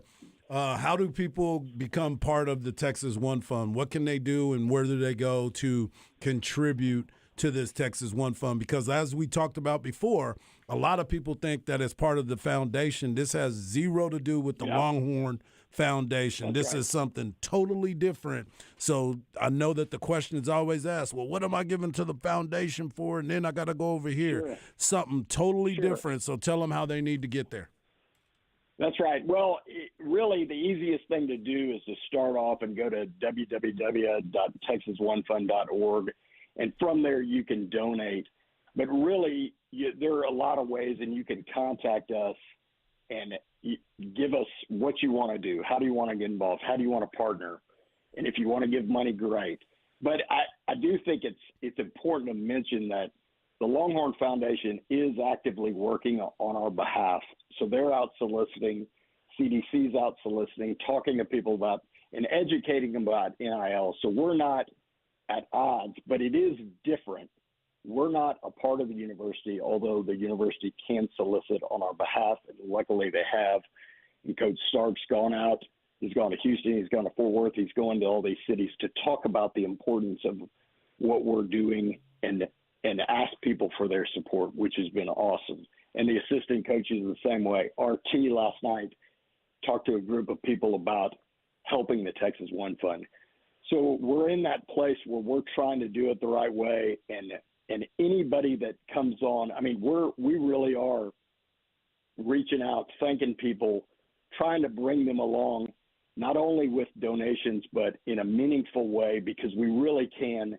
There's people out there listening who are IT people, or work in the music industry, or whatever they're doing, where there's a kid at Texas, I promise you, a student athlete that is interested in exactly what you do and would love nothing more than to sit down, have a conversation, and talk to you about how you got to where you are. And it's really putting those people together that we're trying to do that's going to benefit. And you know what? You guys are professionals, and you've gotten to a place in life. You love it when an 18-year-old says, man, Harge, how'd you come from your baseball background? How'd you get into radio? They'll talk to Babers. God, you were so fast. Now you're not as fast. How'd you get there?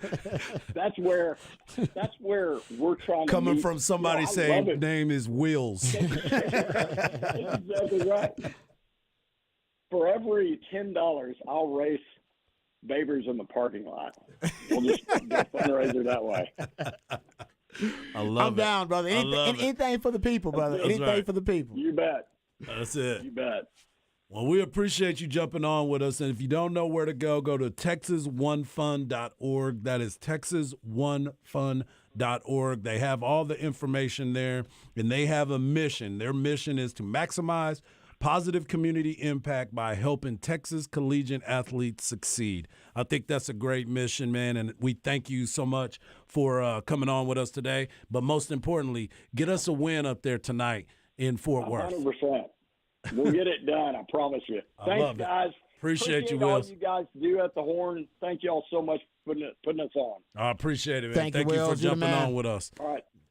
There it is. Make sure you go to TexasOneFund.org and find out a little bit more. All the information is there for you, and they are really contributing well with this university and doing a lot for them.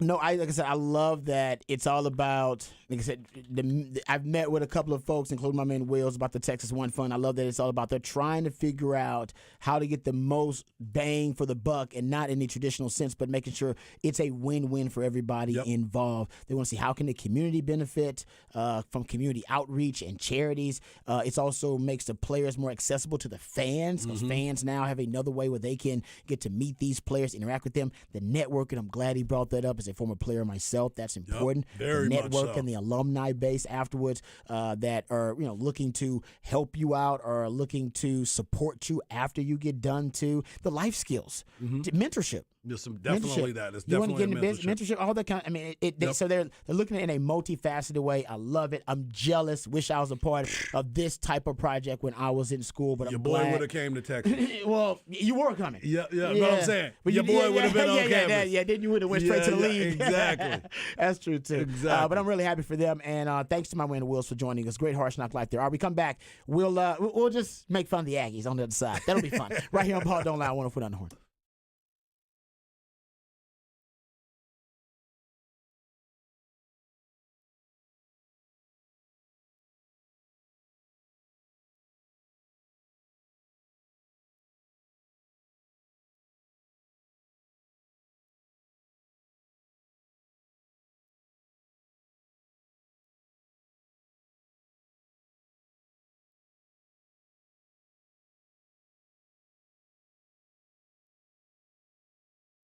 Hey, what's up, folks? Lifetime Longhorn Rod Babers here. Let me tell you about my friends over at Apple Leasing, because one thing that they know all too well is that time is money. You know it as well. And they're trying to save you both. They're going to save you time, save you money, but also find you great value. They have the ability to put you in any make or model vehicle that you want. The professionals over at Apple Leasing can help you get the price you want, the payment you want on the car that you want. And it's pretty simple. All it takes is one phone call, people. One phone call or one click on Apple Leasing's website, and you'll get a quote on any make or model vehicle that you want. They'll even give you an estimate on the value of your trade-in right over the phone. This car market these days is crazy, folks. And my friends over at Apple Leasing, they can help walk you through this process step by step. They have what they call a simple interest easy lease, which is going to make everything simple because it gives you more flexibility, which is going to allow you to have more possibilities and options to help you find the vehicle that fits you best, but more importantly, the vehicle that fits your budget best. There's a reason that my friends at Apple Leasing have been doing business here in Austin for decades, folks. That's because they do it the right way. They actually get all the same discounts, all the same incentives that the dealers do. Except my friends at Apple Leasing, they can pass those savings on to you, the customer. So give them a call, 512-346-9977. That's 512-346-9977. Or visit appleleasing.com. That's appleleasing.com.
All right, welcome back to Ball Don't Lie right here on 104.9 The Horn. Another edition of Off the Record here. Now, I don't go out of my way to make fun of Aggies. You guys know that. I was almost an Aggie myself. I'm not an Aggie hater. I love me some Marcy Slocum, and if not for Mac Brown sitting on my mama's couch drinking her sweet tea, I might be an Aggie to this day. But thank God for Mac Brown sitting on my mama's couch drinking that sweet tea. Because yeah, exactly. I'd be sad about that today. But Hart, you sent this to me. It's a baseball clip, but it's a damn good one. Break it down for people to explain it. So Coach Schlossnagle, Jim Schlossnagle, is the head coach at the Texas A&M Fighting Aggies. He used to be at TCU. Mm-hmm. Now, they had a bunch of success last year, but this year they've had a tough week.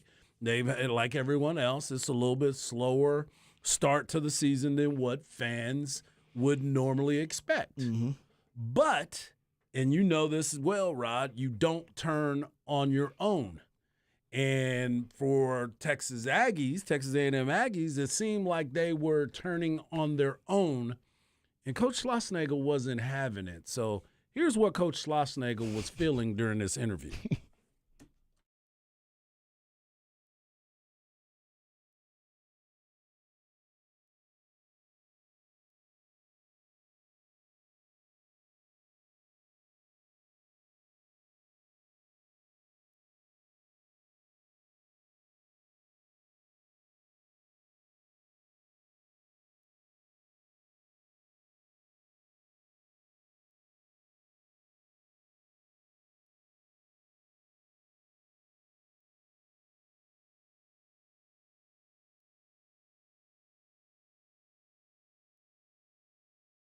That's the best part, as long as they keep cheering for us. Yeah, because he basically he's complaining about it first. He's like, all right, let me stop myself. And then he's like, let me compliment them. Yeah, let me give him a little bit. Let me give him a little backhanded slap right there. Hey, man, that's what I would say to Coach Schlossnagle is I get it. Like I said, I was almost an Aggie myself.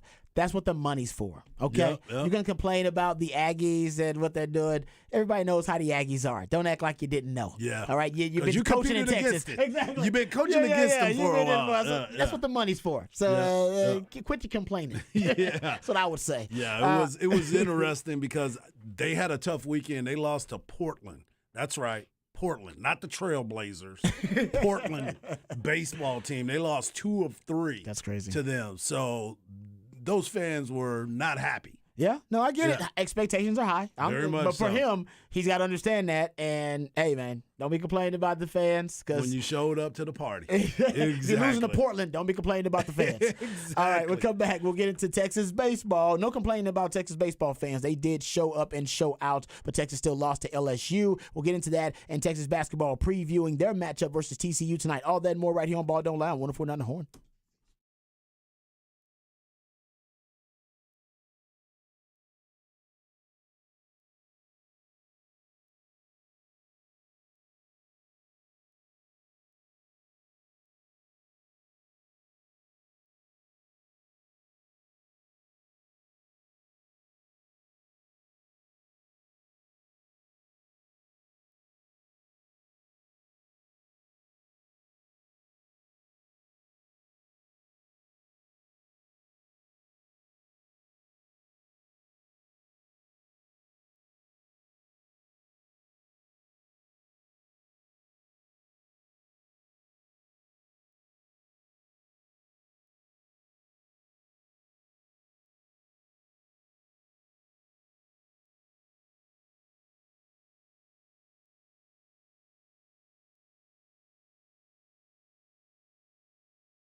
coast to coast.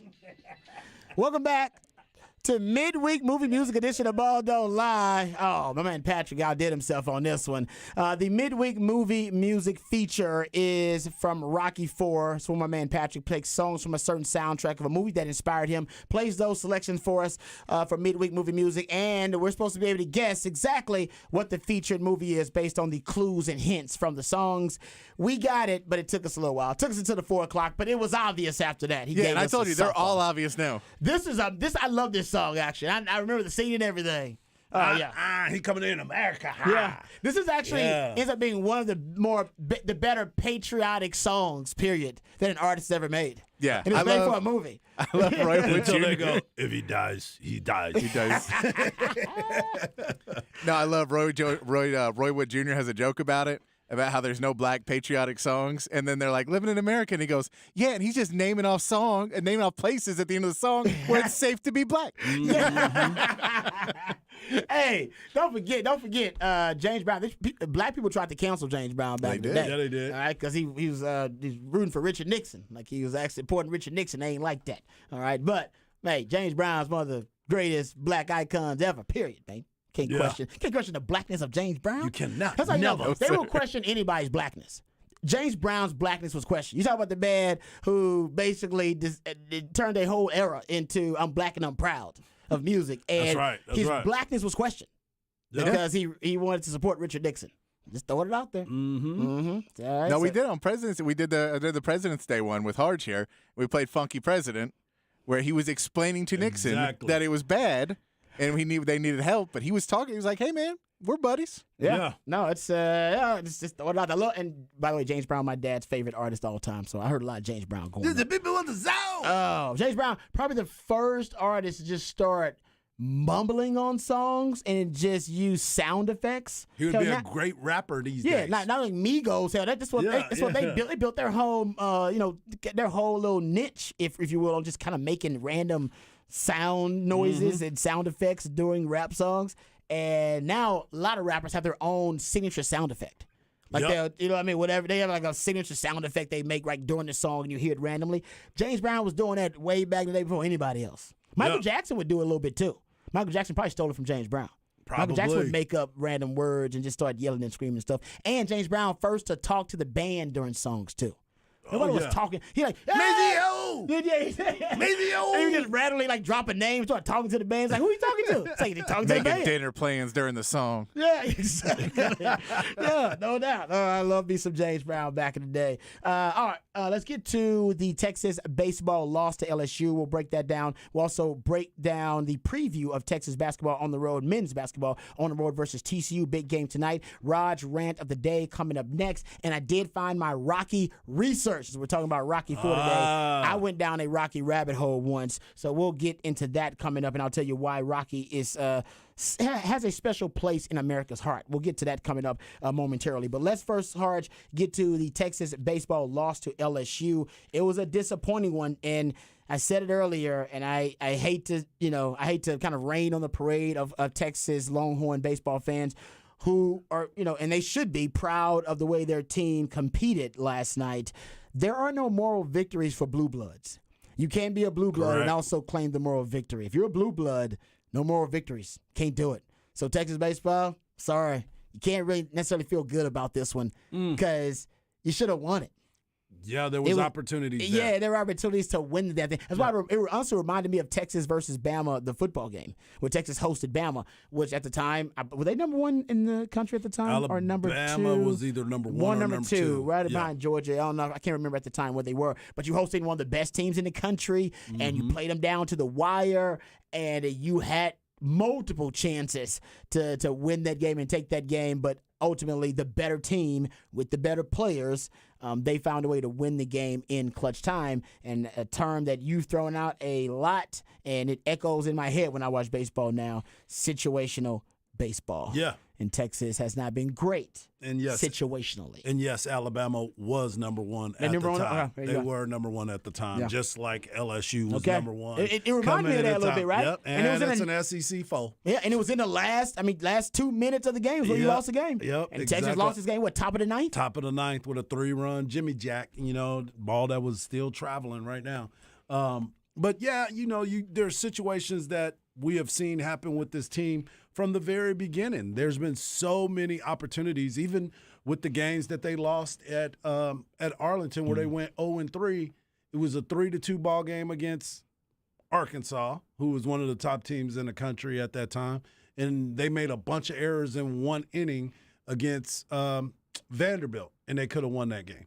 There were so many different things you take away and get out of those innings, you're still in it. But the biggest problem that Texas has had right now is they're not executing getting them over, getting them in type of situations. They're missing signs. They're still trying to figure out. Pitching yesterday, LeBaron James, because I keep calling him LBJ. Hey, you know what? He pitched like LeBaron James last night. Exactly. You know what I'm saying? He was out there dealing that. last night. You're right. 9 strikeouts.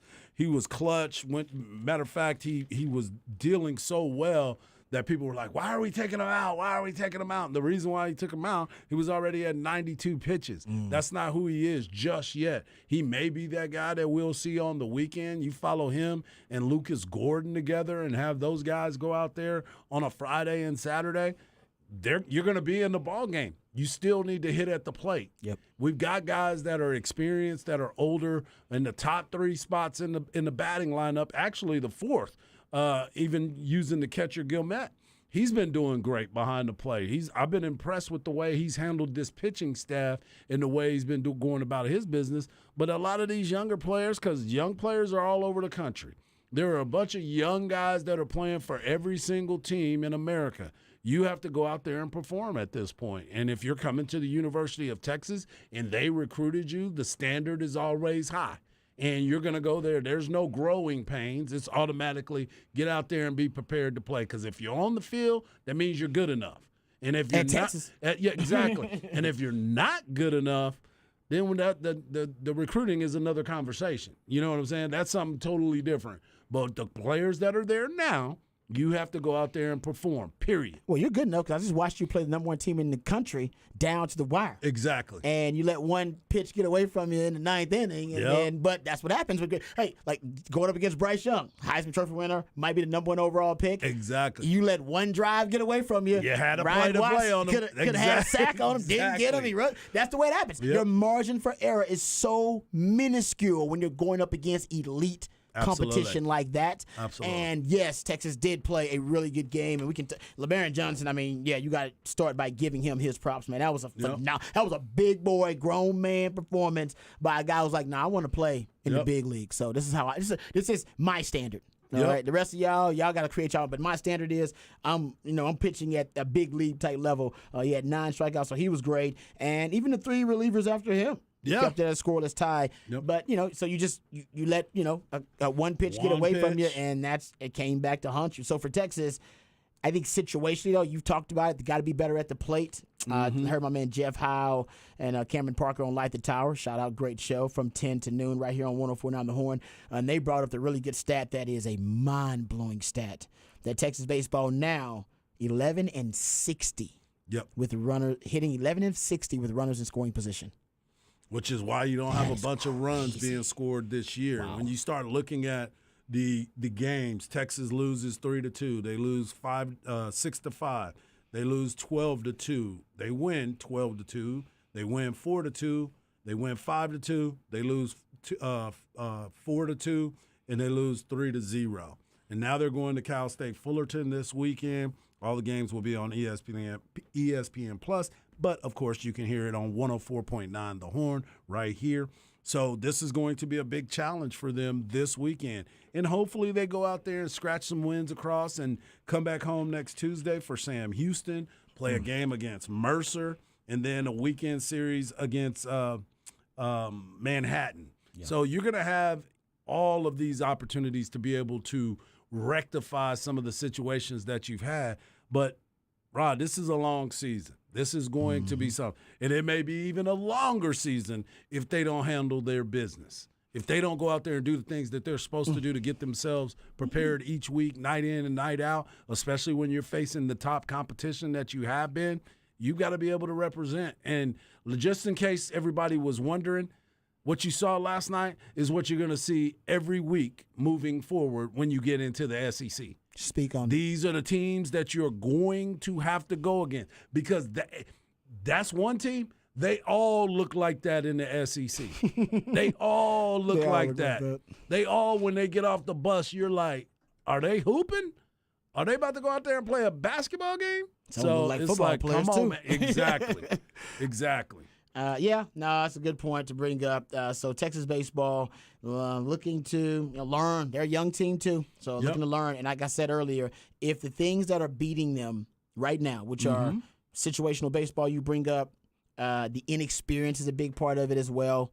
Lack of communication or miscommunication. David Pierce brought that up himself at one of the losses. If these things are recurring and they are the issues that also are beating them in 15, 20 games into the season, then we got a real big problem. Nope. Right now, I think I think everybody's hoping they can chalk it all up to growing pains, and we haven't gotten hard to panic button yet. Not yet. But I've been snooping on the internet though. If they don't get if they don't get above 500 pretty soon, then yes, we will have a panic button ready. We'll let Harge use it. Harge is the only one that can use the panic button. It's like the code for the president, like the nuclear code. Exactly. He'll be the only one with access to the panic button, but we'll at least have to purchase a panic button. I'm gonna have to order the code blue.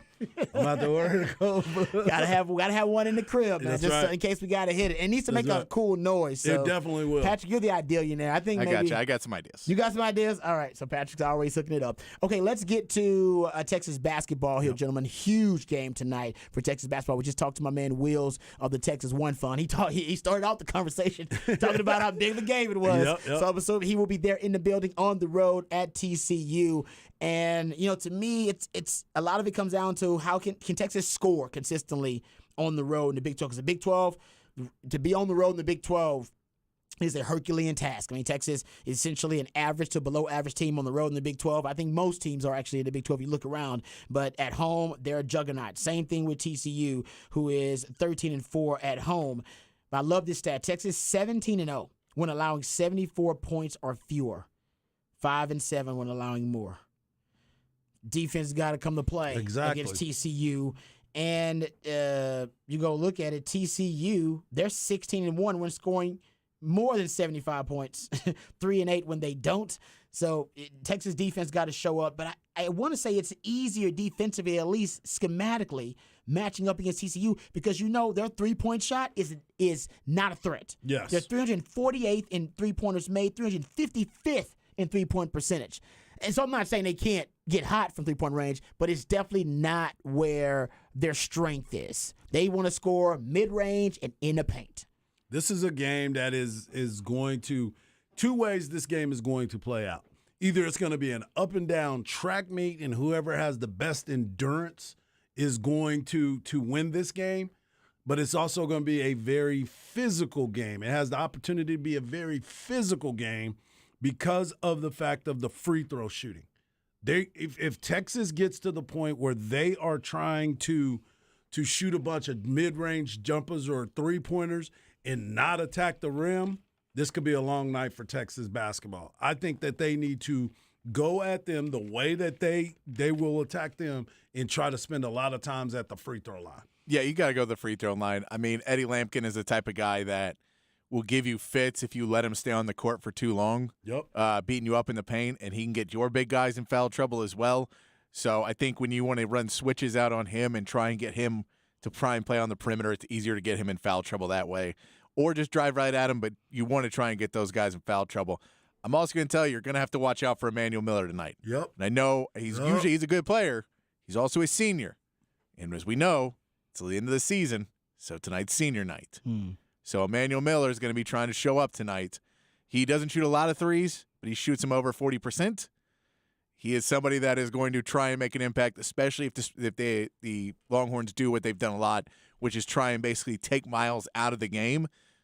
So the more they try and focus energies on stopping Mike Miles, Emmanuel Miller is the guy you're going to have to watch out for in this game to be a secondary scorer that can become their main scorer. Yeah, that's a good point. And one thing also we should bring up, just comparing what happened last game with Texas versus Baylor, they forced 21 turnovers, which is really, I mean, Texas is one of the better teams in the country at forcing turnovers. They forced, I believe, a little over 16 turnovers per game. Top 20 number in the country. So they're trying to force turnovers against TCU. I'm sure that will be a point of emphasis for Texas. But they only got 16 points off of those turnovers. That was a big number. You just don't see a disparity like that. If they're going to force turnovers TCU, it's not just important to force them. They got to be able to get points off of those turnovers. It means get out in transition. Use your athleticism in transition before TCU can get their half-court defense aligned when you do force those turnovers. They didn't do that enough versus Baylor. Right. And that's going to be the biggest challenge for Texas this game as well. This is one of those games on the road where you're looking to play – I mean, I'm not going to say a perfect game, but I'm going to say a more complete game. If you can go in there and play a more complete game, I think that's something that they should be looking at as well. Yep. It's like, how do we get this game? How do we win this game on the road? How do we steal this game on the road? Because to Patrick's point, TCU's still playing for a lot, and it's senior night. I mean, those guys are ready, and they do not want to lose to the University of Texas because let's not forget, didn't they have a 16-point lead against Texas the last time, and Texas ended up coming back to win that game? You're correct. So those are the type of things that they're sitting there. We had the game, guys. We played them at their yard and played them well, but we let them back in the game. If we get to that lead, we can't let that happen again. So they're already in their mind thinking about how they got to that point. Speaking of losing leads, Texas cannot have a scoring drought. Anywhere close to the neighborhood of 8 minutes. Get to the rim. That goes to your point.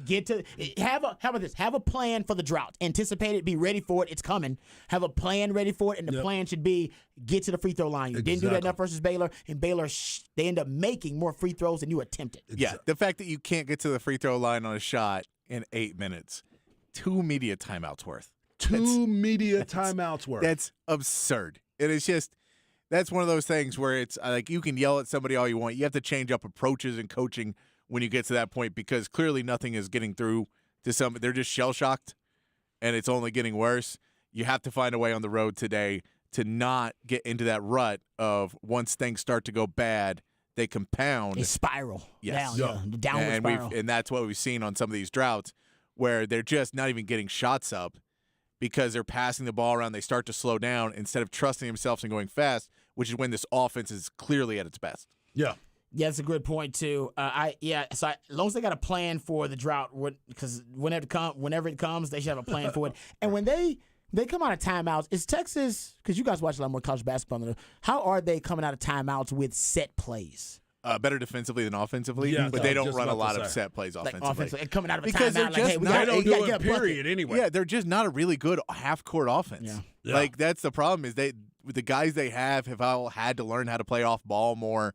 Like, just the construction of the team is a lot of guys who their primary thing before they came to Texas was being the on-the-ball guy. Right. So they've had that enough that it's hard for these guys to really run specific plays and understand the nuances of setting screens and getting around without fouling. And there's not a ton of plays like that in college basketball anyway because you just get fouls too often. Yep. Because they'll call screen fouls a lot more in college than they do in the pros. And when you're the whole play is set around you got to hit this guy on the screen and he starts to jump around you jump out to get him and it's going the other way. You never even inbounded the ball. Yeah. So like they're just not as many in college because the way they referee the game. But you will see some coaches like them more than others. Rodney Terry isn't a huge guy of it. Chris Beard wasn't a guy of it. Right. Yeah. I don't think Rick Barnes was that much of a guy of it.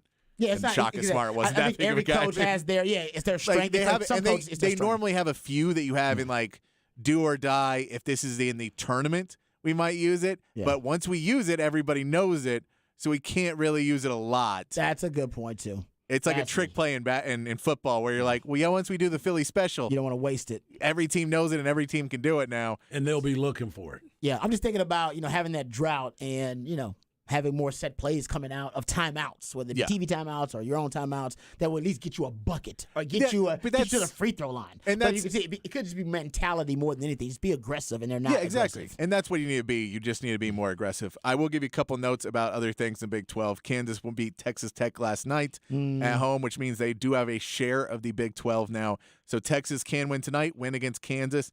On Saturday, they will share the Big 12. They still have that in play for them. And then the news out of Iowa State that came out about an hour or so ago that Caleb Grill, their third leading scorer for Iowa State, has been dismissed from the team. I saw that. Texter hit us up with that. That is, we don't have details about what No, the but issue could be. I mean, he's been hurt the last couple weeks. Caleb Grill, if you don't know, for Texas fans, is the guy who undercut Dylan Mitchell. Yeah. So Texas fans not a fan of Caleb Grill, but he is apparently no longer with the program. So that is something big going into the Big 12 tournament. Oh, great point by the texter. I do remember this. He says Brock Cunningham missed a shot off of a timeout against Tech. I do remember. It was right at the rim. Yeah, that's the one where he was underneath the basket. Yeah, I do remember that. He And had like, a terrible game. I will that say game, they run plays that you can run 100 times and won't always break you free because you can't set a screen out or because someone follows over, and then every once in a while they break. But you'll see them all move, and then that's when you see Christian Bishop or whoever, Dylan Dessou will be the guy who goes out and steps out behind the three-point line to basically be a big target to get the ball inbound on the 5 second. But you got 5 seconds to inbound the ball, so everyone moves. And once you make that first move, if your guy's with you, you're not a target anymore. Yeah. That's a good point there. Just a couple other nuggets before we hit Rod's rants today. My man CB reminds us Shaka won the conference championship last night. So shout out to Shaka. And Shaka's been making me a lot of money this year. Hey, when your ex is doing well and you're happy for them. Hey, you know what? That's why it was a good conscious uncoupling from the Texas and Shaka. We'd let him move on. Okay. Texas happy, and everybody's winning. You can be happy for your ex. You can go on social media and genuinely be happy that they've moved on and they're doing well. I think that's how most Longhorn basketball fans are about Shaka. And this little nugget, too, and you let me know about this, Harge, about Charlie Strong. Yeah. Charlie Strong update for the people. Charlie Strong is now being Speaking of exes. Exactly. Our ex Charlie Strong is now dating Nick Saban because now he's part of it. Nick Saban coaching car wash, That's baby. right. He's Yep, going through the car wash. This is his second stint with Alabama. That's he was crazy. there in 2020.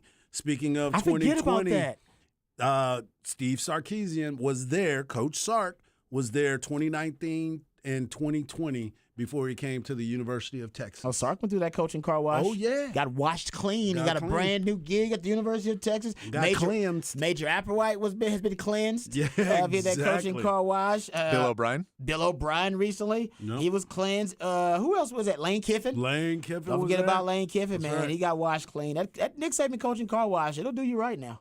No doubt. Kyle Flood actually went through it too, technically. Yeah, he did. Kyle Flood came in with Sark, and Yeah, Kyle he did. Flood he was a head coach at one time. So if you're down on your luck as a head coach, just head on over to the Nick Saban coaching car That's wash. right. They'll get you cleaned up really quickly. Holler at Nick. All right, we come back. I'll give you my little details about my combine experience, and I did find my Rocky research, so we'll go rabbit holing about the movie Rocky, since that is the feature for our midweek movie music. All of that and more right here on Ball Don't Lie 104, and I'm the Horn.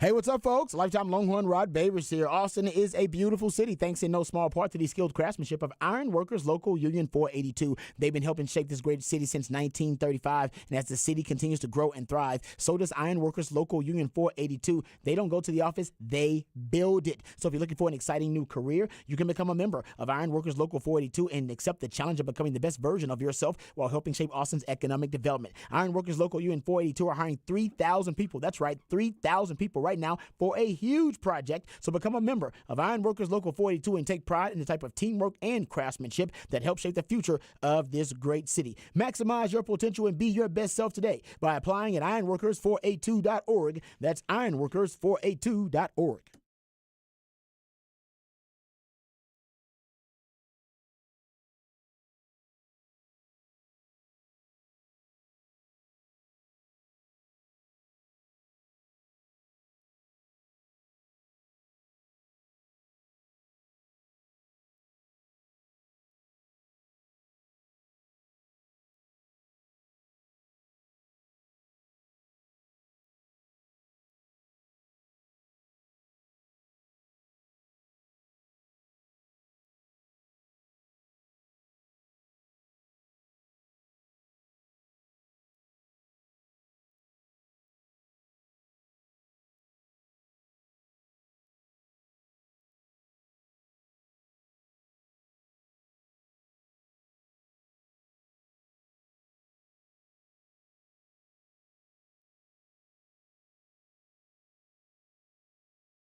All right, welcome back to Raj Ramp today. I want to get to my combine experience just a little bit. So all throughout the week, we'll be talking combine, and I want to get into my combine experience specifically because it's been a long time, by the way. My combine experience was 03, which, by the way, was the last time that it wasn't televised. I believe that's the launch of the NFL Network came in 2003, if I'm not mistaken. Man, we didn't even get to see you on the TV live. Bro, I missed all of my opportunities. The Ed O'Bannon case. Yeah. They paid guys, basically reparations, if you will, for the Ed O'Bannon lawsuit all the way back to 2003, and my last year was 02. And I was like, come on, man. One more year? What one more year? Give me one more. Exactly.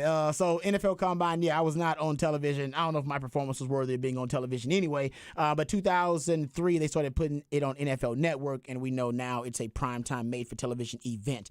I was number 2 because everybody has numbers. So every position group has I still got my jersey at home, the little shirt with the number on it and my name on the back. So if your name on the back, and I was number 2 because they do it alphabetically. I was behind Nnamdi Asomugha, who is now a Hollywood actor, who is married to Kerry Washington. So the man and he was really cool. He's a cool dude, but he was actually one of the top prospects coming out. He's a first round pick. When he had Cal or something. Yeah, like it was that? Cal. Yeah, so that kind of sucked for me. That everybody was like, oh, look at that. That's the guy we want to watch. And then I go right behind Nnamdi Asomugha. So I had to step my game up to make sure that every drill was perfect because I was going behind a number 1, or at least a top corner, a first-round prospect in Nnamdi Asomugha. But he was good. But this is what I say about the combine and essentially what the principles is built upon. It's basically built upon the principle of performance under pressure. They want to see you perform under pressure, which is why all of the skills all of the skills tests, I should say, it does feel like a competition. All the skills tests and all of the on-field tests are done at the end of the combine. So they want you to go through all your medical evaluations first. They want you to go through all the interview first. They want to exhaust you and stress you out. And they want you exhausted by the time you do those drills. And they want to see you perform under pressure. We want to see how you're going to perform under the hostile conditions of the combine, away from your comfort zone of being home or being away from wherever your facilities are where you used to practice.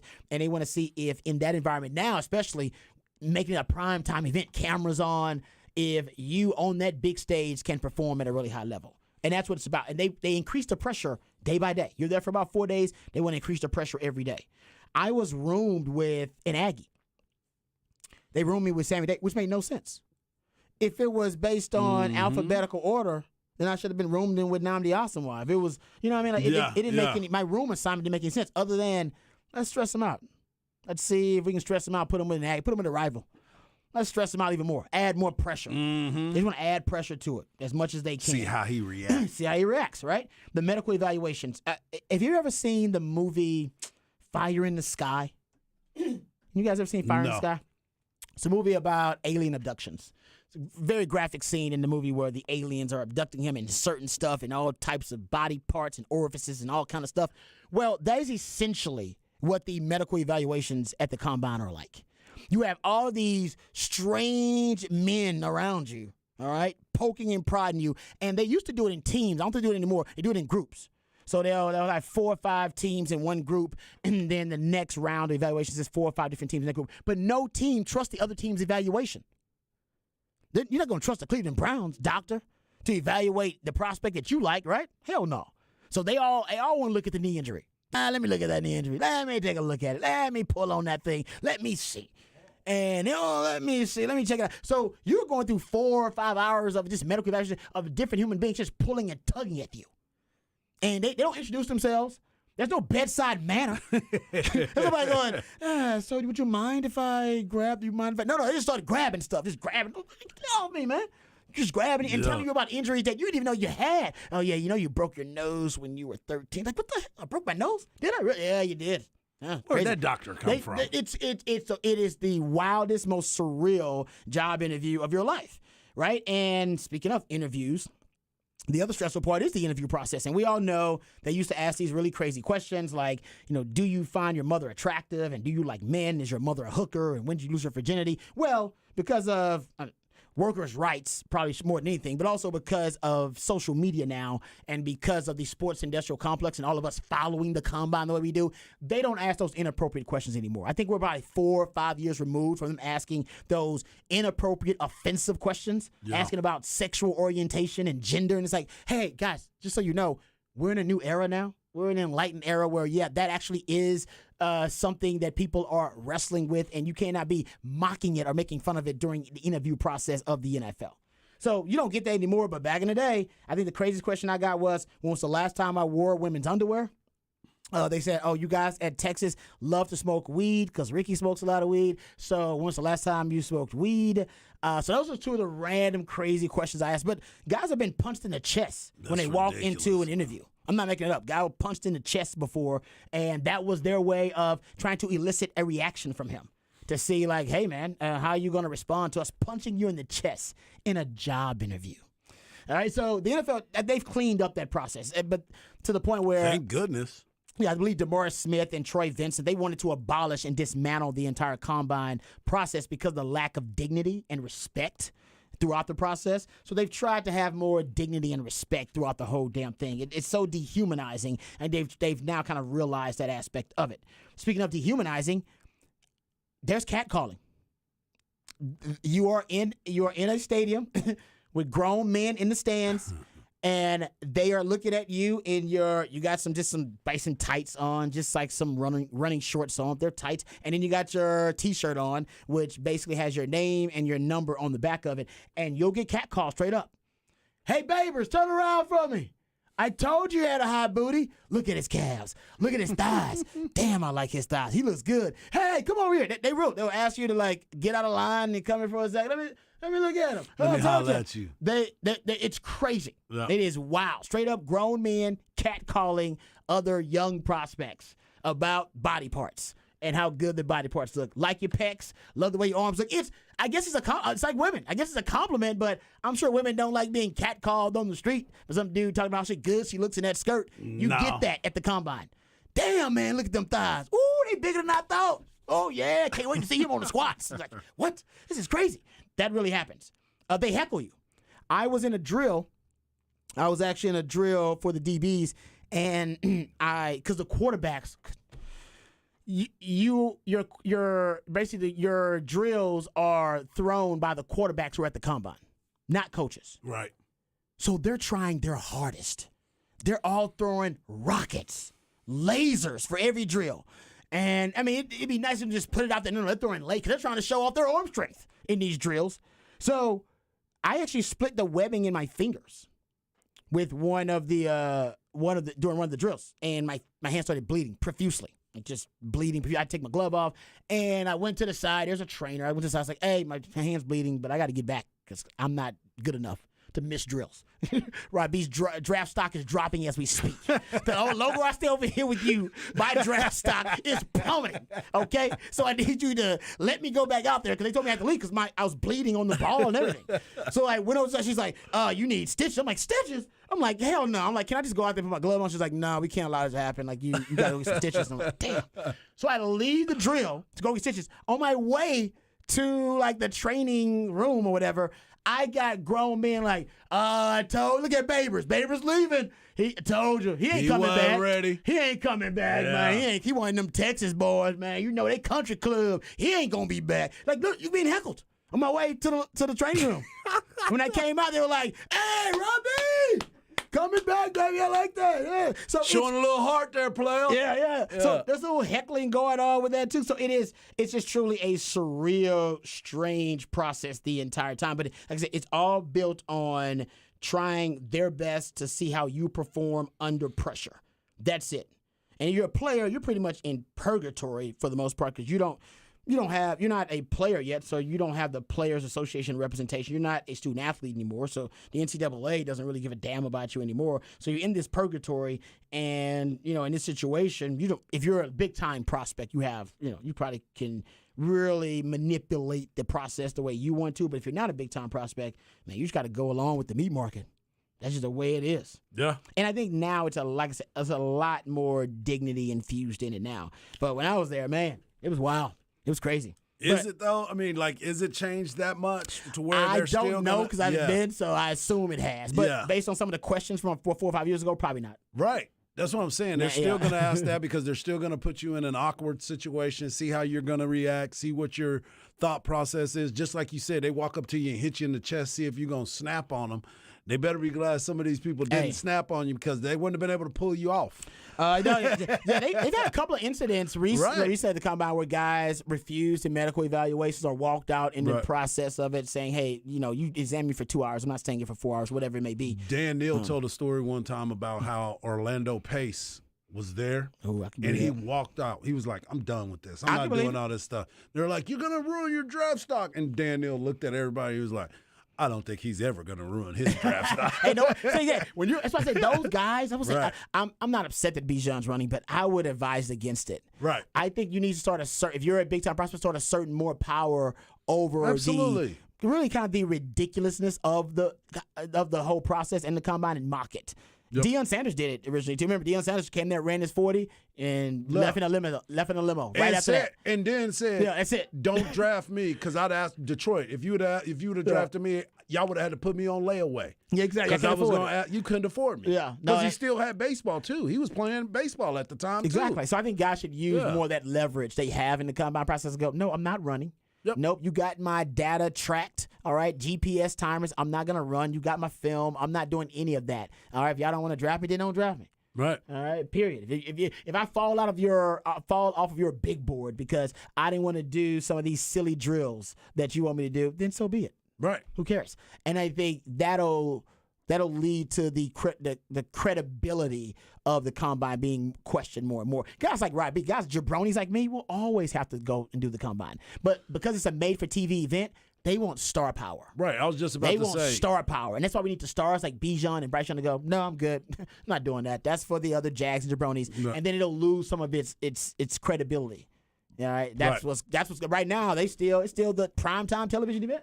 Because of that, because people still want to watch the combine. They want to watch people in the underwear Olympics. Well, everybody wants to see everybody run too. It's just like a track meet. You don't want to see the long distance running. You want to see the people that can get it, picking it up and putting it down in the 40. Yeah. Just because that's just the only thing you really want to watch. I could care less if the guy can do 75, 225. You know what I'm saying? I don't care about that. I want to see how fast the dude is. Yeah, but That's then you what I got was the saying. big boys. So people Yeah. watch the big boys, Yeah. and you just see them lift and all What this you stuff. call him? What's the junk brother? Junk Jones? Junk Jones Junk is there, Jones yeah. running out Junk there. fell out of his pants as he's going. So yeah, I mean it's like I said, it's a surreal process overall. I don't regret it, and I wasn't like offended by the process. I was just kind of give you guys description of it. But I think now like I said, I bet it's a little bit better now. But remember, Manny Acho went through it. I don't know how long ago. I mean, he said somebody asked him at the combine, does he know anybody who's been shot? Right. And he said no, and he said that actually hurt his credibility But in the that interview. coach got fired. Yeah, But that front office too got fired. Yeah, That's so what it's he said. it's wild, and I think most of it is just purely theatrics. Yeah. I don't think they actually mean any of it. I think they're literally just trying to put you in a pressure cooker and see how you respond. Yep. All right, we come back. We'll get into a little NBA news, notes, and nuggets right here on Ball Don't Lie, 104.9 The Horn.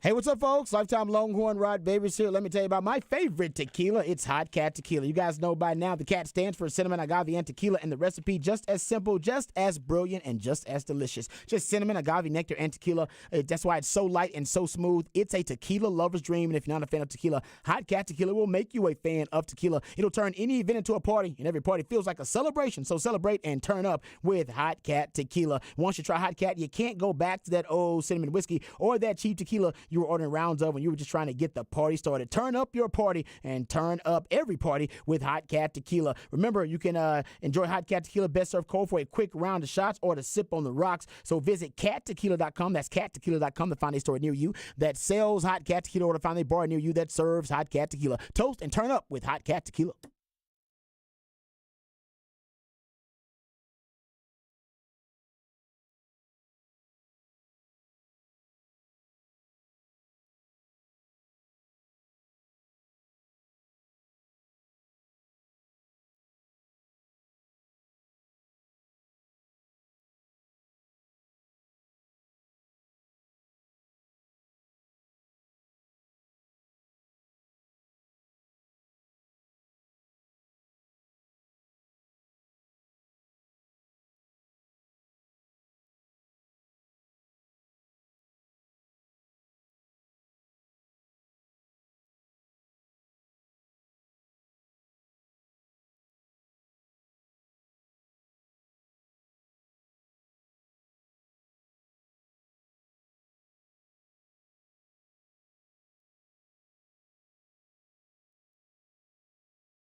All right, welcome back to Ball Don't Lie right here on 104.9 The Horn, midweek movie music edition of Ball Don't Lie, and the movie Rocky IV. Oh, I tell my man Hard, I don't know how you don't get excited for Rocky movies, man. Very disappointed in that.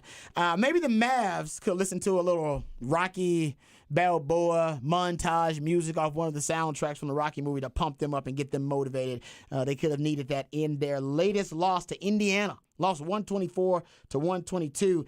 And once again, guys, in clutch time, Kyrie and Luka, the worst part of their this combination of them together, they can't figure out clutch time. Yep. They're good enough to make it a game in clutch time, but something happens every time they're in clutch time. So Dallas had 5 possessions with the score basically. It was basically within 2 points in the final 2 minutes. Yep. They had 7 shots. They shot 7. They had 7 shots, right? They had 5 of those were 3-pointers, and they missed them all. Mm-hmm. That's crazy. You start looking at this team, and you're like, and remember with the Lakers, they did the same thing. what I tell They you. had a turnover. Yep. With the late, it was a close game. I think they were down by 1 point or something. So they were down 3 with 53 seconds left, and then they had a turnover. Kyrie inbounding the ball to Luka. Yep. And then before that, they had another one, and this was against Minnesota, I believe, where they were down 2, and they couldn't get a shot off. They were playing hot potato with each other. So they've had like 7 games since Kyrie's been on the team. 5 games they played together? They're 1-4. 1-4. And 3 of those have been lapses in clutch time by one of those 2. Or both. Yeah. That's insanity. It's not. Jason Kidd doesn't care anymore. Yeah, That's what it comes down to. Yep, He doesn't care. No one is playing. I watched that game. Luka likes playing offense. He doesn't play defense. Kyrie Irving is playing a little bit on both, but if he doesn't have the ball, he's doing all right. But it's not anything. He's not going extra. Maxi Kleber looked like he was trying. He did, yeah. Reggie Bullock tries some. None of the other big. Dwight Powell is Dwight Powell. I mean, they just don't like. There's no motivation for them to do anything. And like I'm at the point right now where you're like, look, I know you don't want to upset Luka because you're afraid he's going to leave. I hate to tell you, he's leaving. He is 100% leaving this team because you're not going to win because you won't give him any hard love and be like, hey, we need to run a play. Hey, it's clutch time. Let's run a play. Yep. Let's try and do something here to try and get somebody open. And Luka, How we about need play you to some do it. defense one time? Yeah, it's just One time. Yeah. It's just like this team looks like they're just playing pickup ball All and the going time. out there. Yeah. And Jason Kidd is too good of a coach and too much of a competitor to have given up on this team. And it appears everything I've watched, and I've watched a couple of these games now, that he is not like. There's no point in here where he's pulling Luka or pulling Kyrie aside and going, "Hey man, we need to run this and we need to run." He's not. But they don't want to upset Kyrie either. Because they're trying to get Kyrie. But you know what's going to upset Somebody both these about to be guys? mad. I know. I'm Yeah. saying that's part of why they're probably Missing not. the playoffs because you tanked so hard at the end of the season because you couldn't talk to anybody. I get you don't want to upset Kyrie. If you lose Kyrie in free agency because you can't talk to him, fine. If Luka leaves because you can't just lose with good players Not with Luka, because man. you can't talk to them. That's Yeah. not an acceptable reason. Is well they're going to leave. We talk to them. Cool, then let them leave. Like then you will win more games.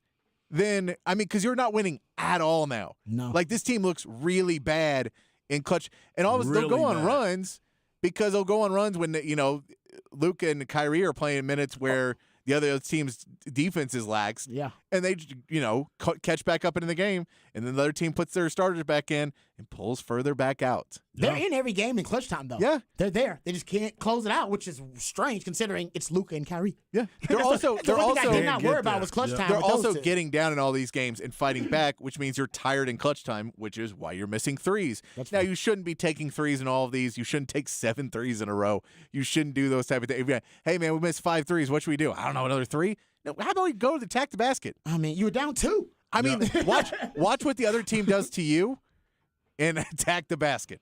Yeah. Yeah. But That's the- it. The defense is better with Maxi Kleber. You brought that up. It is better. They allowed only 50 points in the paint. But nope. I know you're going to laugh, but that's an improvement because against the Lakers, they allowed 62 points in the paint. Against the Spurs, it was 66. Against the Nuggets, 64. And against Minnesota, 64. It's 74, I believe, before that to the Kings. So, 50 points in the paint is good for them. That Maxi Kleber's presence is being felt. No, And I mean, played he had a- 19, he had a- 19 minutes. He had And a plus still 9 lost. of, I think he had a plus 9 of +9, which Yeah, he was the was. highest on the team. And it was during the middle of the game, he was the only one with a plus and a plus minus And when they were still down. lost. Well, no, but that was the thing is Luka wasn't. I think Kyrie's +4 in the game, so Yeah. he did all right. But it's like Luka's plus minus, and plus minus is kind of an arbitrary stat in a lot of things. But Luka right now is playing as if he needs to be the hero to win this team, like it's Game 7. But he doesn't have the legs to do it, and it's not Game 7. And you got to build up you need the rest of your team to show up and play, and he just doesn't play with them right now. And he's a better player than this. That's what I'm saying. Like, Right. we've seen him play more team basketball. We've seen him do these things. But unless he decided when they traded for Kyrie, he checked out, No way. unless he just checked out and said, cool, I'm just going to play hero ball and then get my contract up as high as I can No, get it, I and think I'm they out. both wanted to work. That's why the first clutch time issue they had was them playing hot potato because they wanted I each other get that. to make the but this is clutch but time that, shot. but, and that's what I'm saying is it's Jason Kidd. Like, it's just he's the one that is not pushing this team at all. And if he says that there's not like that there's no way and he can't talk to him, then quit. Then walk away and get another coach to do it. But it is painful to watch a team that has this much talent be as bad as they are. I agree. Another NBA note: Spurs did snap a 16-game losing streak, so shout out to them. They beat Utah 102-94, so they do prevent a winless rodeo road trip. And also, KD is expected to make his debut tonight. So we'll talk about that a lot tomorrow. There'll be verses with the Suns. He's making his debut. All right, we come back. We got one more segment left. We're off early at 6:30 for the Flex coming up. We'll have Mel Kiper's mock draft discussion and my Rocky rabbit hole research. All that and more right here on Ball Don't Lie, 104.9 The Horn.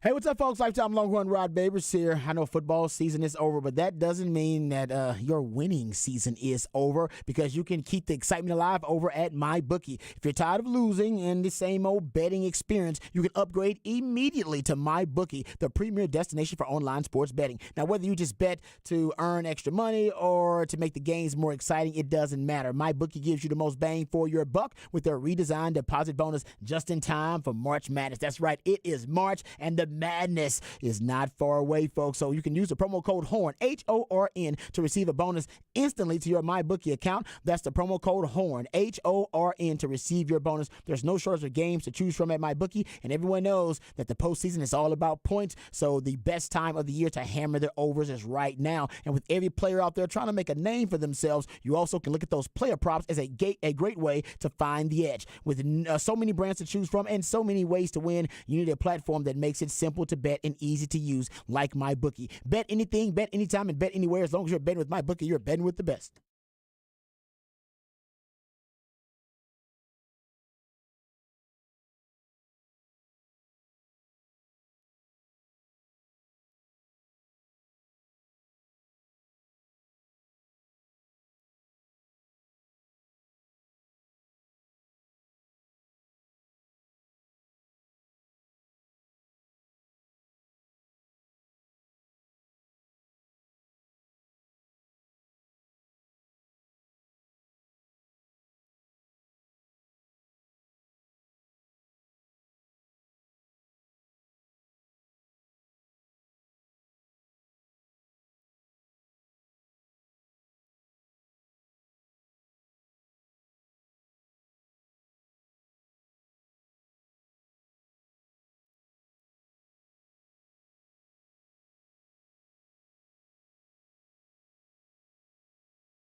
All right, welcome back to Ball Don't Lie right here on 104.9 The Horn. Last segment of the show. We're off at 6:30 early for the Flex. It is a midweek movie music edition of Ball Don't Lie. Rocky IV, the feature of midweek movie music, where my man Patrick plays songs from a certain soundtrack of a movie that inspired him.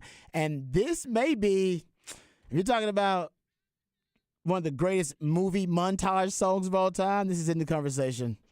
And also in the conversation for...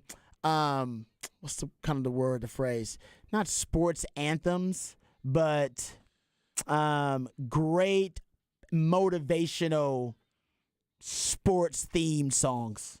That's the best way I can describe it. Warm-ups. Yeah, well, exactly, right? You put it in the warm-ups. Put it in the weight room when you're working out. There you go. You can listen to pop-up music, your pregame pregame. pop-up music. You can throw this on there. Jock jams. You can exactly. There it is. You can throw this on there in between Tupac's "Hit 'Em Up" and some Bone Thugs and Harmony in my pregame music, and it would fit right in for me right before I went out in the field. Yeah. It would fit right in. The only problem with this song, though, is when it ends and you're still doing whatever you're doing, it feels a little anticlimactic. But when you're doing the yard, No, like whenever you're doing like if you're on a run or whatever and you're running and then the song ends, you're like, well, this is the end of the montage. that's true. Like, I should be progressed already. I should be winning the championship at this time. I don't feel like I won a championship, so I feel like more of a loser now. There you go. All right, so here's my Rocky rabbit hole research I did because I wanted to find out why people love the movie Rocky so much because Harge does not. He's not one of those people. Thank you. But as I pointed out, the reason it won Best Picture at the time, and we pointed out Taxi Driver, All the President's Men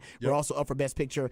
It was it's known for being one of the greatest underdog movie stories in the history of Hollywood. Literally and figuratively, the plot of it is all about, the underdog and all about Cinderella. So how about this? Sylvester Stallone. So he was homeless in 1975. He had $106 in the bank account. That's all he had to his name. Now we all know Sylvester Stallone is worth over $400 million, and he has a new show, Tulsa King, on Paramount. And I will say it's not bad. It's not bad. Not bad at all. I watched it first season. Not bad at all. So let's start in 1969. So 3 years he was at the University of Miami.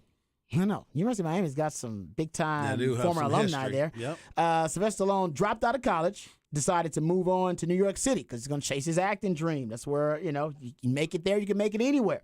The interesting part, he was born with a paralyzed face. Y'all probably see On that. that one side. And that's why he has a slurred speech. Yep. Because he had a paralyzed face that he was born with. Now, usually in Hollywood, this would be seen as a huge impediment to your Hollywood dreams, but not for Sly. Sly thought, hey, I can still make it happen. So from 1969 to 1975, most people who saw him for a audition thought, dude, you got no shot.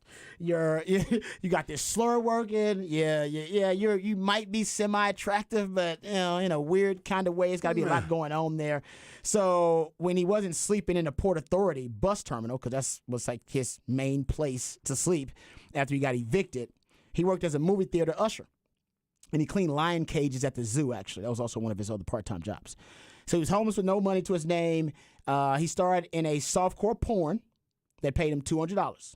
Softcore porn at the time. You still can go look it up if you want to. So he was hungry, no money to eat. He decided, he had a dog that was his best friend at the time, Butkus. He sold the dog. And he sold the dog in front of a 7-Eleven for $40. He needed the money that bad. Sold his damn dog. That's legit. So he's down on his luck. He's feeling bad. He's unable to catch a break. So he's thinking about giving up on the acting thing because he's been at it for 5 or 6 years. Just ain't working out for him. 1975, he goes to watch Muhammad Ali, the greatest of all time, and Chuck Wepner in a fight. And it inspired him. He left just with creative juices flowing. He wrote a script in 3 days. He wrote Rocky right after watching that fight in 3 days. He said, all right, all I need now is somebody to buy the script. Need a studio to buy the script. So he pitched the script about an uneducated debt collector turned champion boxer named Rocky Balboa. Doesn't sound like a great pitch to me. The only problem was, and actually he got some people to want to buy it. He pitched it pretty good. They wanted to buy it. They didn't want him in it. They're like, dude, yeah, we want the movie, but you are not a star. You got to go. You got to go. The script actually works, but you don't work with it.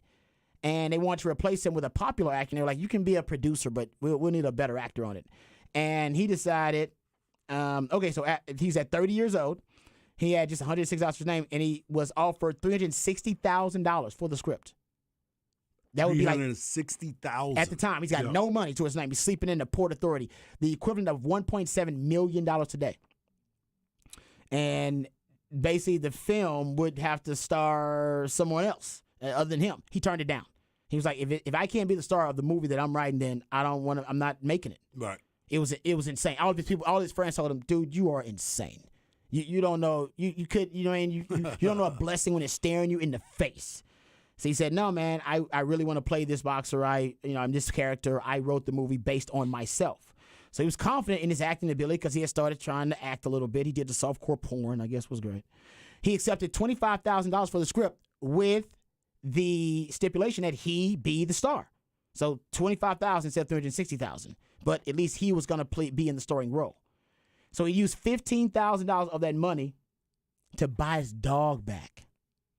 Of the $25,000, the first thing he did was go buy the dog back because he was like, "That's my best friend." Yep. And the guy he sold it to him was being an a-hole. Sold it for $40. Bought it back for 15 G's. Isn't that crazy? That's and how much he loved his dog. Even better, the dog was in Rocky. Remember the original Rocky, the dog? That's the dog. That's Bud, because that is his best friend that he once sold because he didn't have a penny to his name and bought back for $15,000. He's like, if I'm going to make it big, I got to have my best friend there with me. It don't mean a damn thing if I can't have my best friend. So went on to receive 9 Oscar nominations, as we know. Won 3 awards, including Best Picture, and grossed over $200 million in the years since. It has become one of the most successful film franchises of all time, making 8+ movies. And today, Sylvester Stallone, of course, worth $400 million+. So, learning how to bet on yourself and the true underdog story. It may be the greatest underdog story in American cinema history. It turned out great for him. He did it. Got a series. Got the entire catalog of Rocky movies, and got plenty more to go with it. It's a great story. So that's why I think it holds a special place in America's hearts. It's because America loves what? The freaking underdog, man. We love it. We were once an underdog country ourselves. All right, let's talk about Mel Kiper. Maybe Mel Kiper likes the underdog. Maybe he doesn't. But he's got his latest mock draft that came out. And I guess we can start with the Dallas Cowboys first and who he's got the Dallas Cowboys taking in the mock draft. I don't know if you got a chance to look at this, Harge, but I was a little surprised that Mel Kiper had the Cowboys taking offense for their first draft pick, but going with the tight end position. Of course. Dalton Kincaid is who he has the Cowboys drafting with that From 26 Utah. pick from Utah. You like that? Yeah, I like him. You like him or you like the pick? I don't like the pick. Okay. Yeah, well, you got 2 tight ends. You just got into the organization. Why you're trying to stack up with another group of tight end? I don't understand. I think you either need to go, because we've talked about this, they need that cornerback. They need somebody in the secondary that can play, but they also need linebacker depth. You definitely need to go get a linebacker. If you can get a linebacker that can come in and impact the game right away, you go get a linebacker. You see that, and you need other parts. You don't need another tight end. Remember Escobar? Remember when they went Gavin Escobar? Yes. I remember him. And they kept drafting more tight ends. It's like, no, you don't need to go get no tight end. You need to go get a defensive player that is going to help you on the outside. We've been talking about somebody opposite of Trayvon Diggs. Well, if you're not going to sign Trayvon Diggs here because he's coming up on his contract time, then you possibly need somebody that's going to replace him. Yeah. How about doing that? That's good too. But I will say this: it's a really deep cornerback draft. And so I'm not saying that you can't go get your cornerback starting cornerback. That's very different. Right. But when you start looking at the That's numbers, what I'm looking at. how about this? Daniel Jeremiah says there are 20 cornerbacks with grades with basically grades in the first 3 rounds in this draft. I still think you need to go get one if you got that opportunity, because I don't think you need to waste it on a tight end, because you can definitely get a tight end later too. The draft is all about value and value of positional need, but also value of these positions in the draft and how deep they are. So I'm saying if you're looking for really good DBs, you found Deron Bland in what? The 5th round? Yeah. So my point is, if the value of that pick at 26 does not necessarily line up with the value of the position there, I can see them going elsewhere and saying we can find a corner in the second, third, or maybe even a fourth round potentially. Hell, the Chiefs got like 3 or 4 rookies stored in their secondary. They didn't draft them all in the first round. Well, what I'm saying is the Cowboys got lucky with DeRon Bland. Yes, he probably would have been there, but if Jordan Lewis doesn't get hurt and Brown doesn't get hurt, he probably doesn't see the field right away. So they kind of found a diamond in the rough, kind of like they did with Dak, kind of like what they did with Romo. They just found guys that they lucked into. I don't know if it's a luck, but they drafted them. Luck with the quarterbacks is just different because we know the reports, they were eyeing Paxton Lynch and Connor Cook. And we know that they had no intention on Dak becoming the franchise quarterback. That's why that's a happy accident. DeRon Bland, they just... That's a happy accident, too. Not necessarily, man. They're one of the best rookie drafts in the last 2 or 3 years in the league, and they draft really well late. I know Cowboys fans don't like to admit that. Cowboys are one of the best drafted teams in the league. Yeah. They draft really well, actually. It hadn't helped us. Because they're the most homegrown team in the league. They don't get any players from really free agency or anything. They get their players from the draft. They need to go get some free agents that's going to get them over the one more click. You need one more click, and your click might need to be you go and make a splash. Because remember, they were supposed to get Ramsey,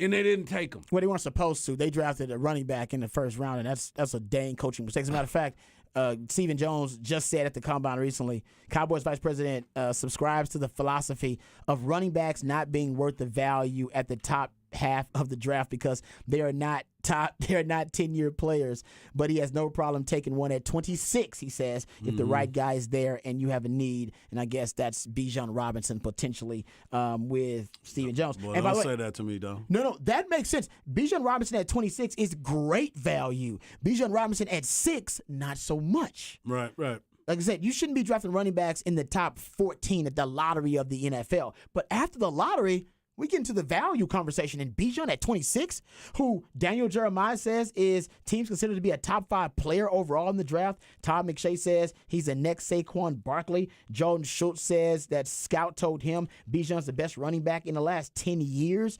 That at 26, I'll take it all day, every day, and twice on Sunday. At 6 or 4, it's not as good a value. Yeah.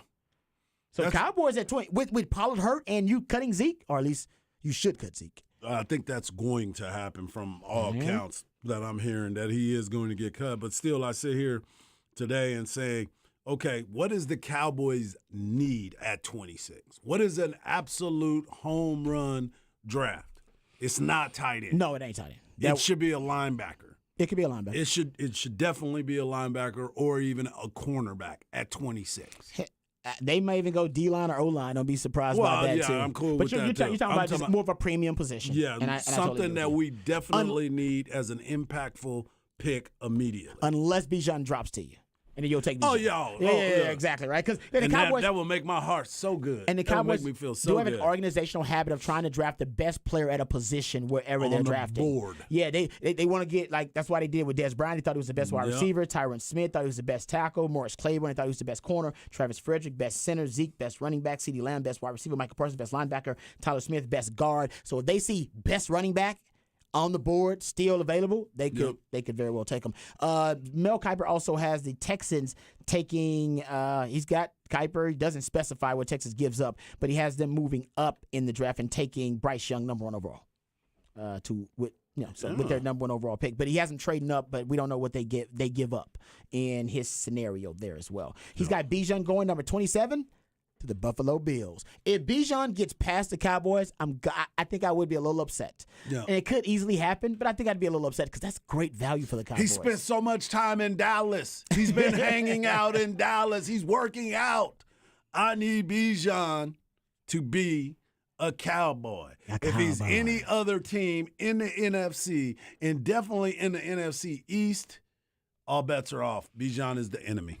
As nice of a person as he is, can't do it.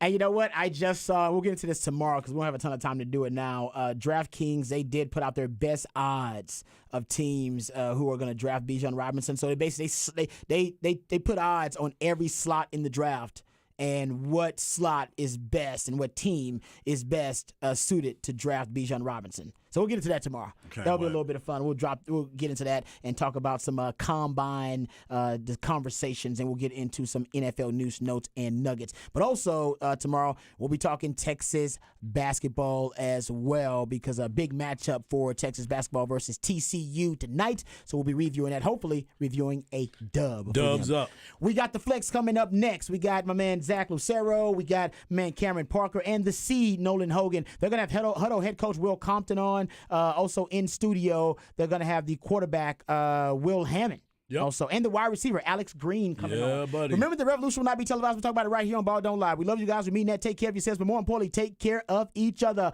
Peace.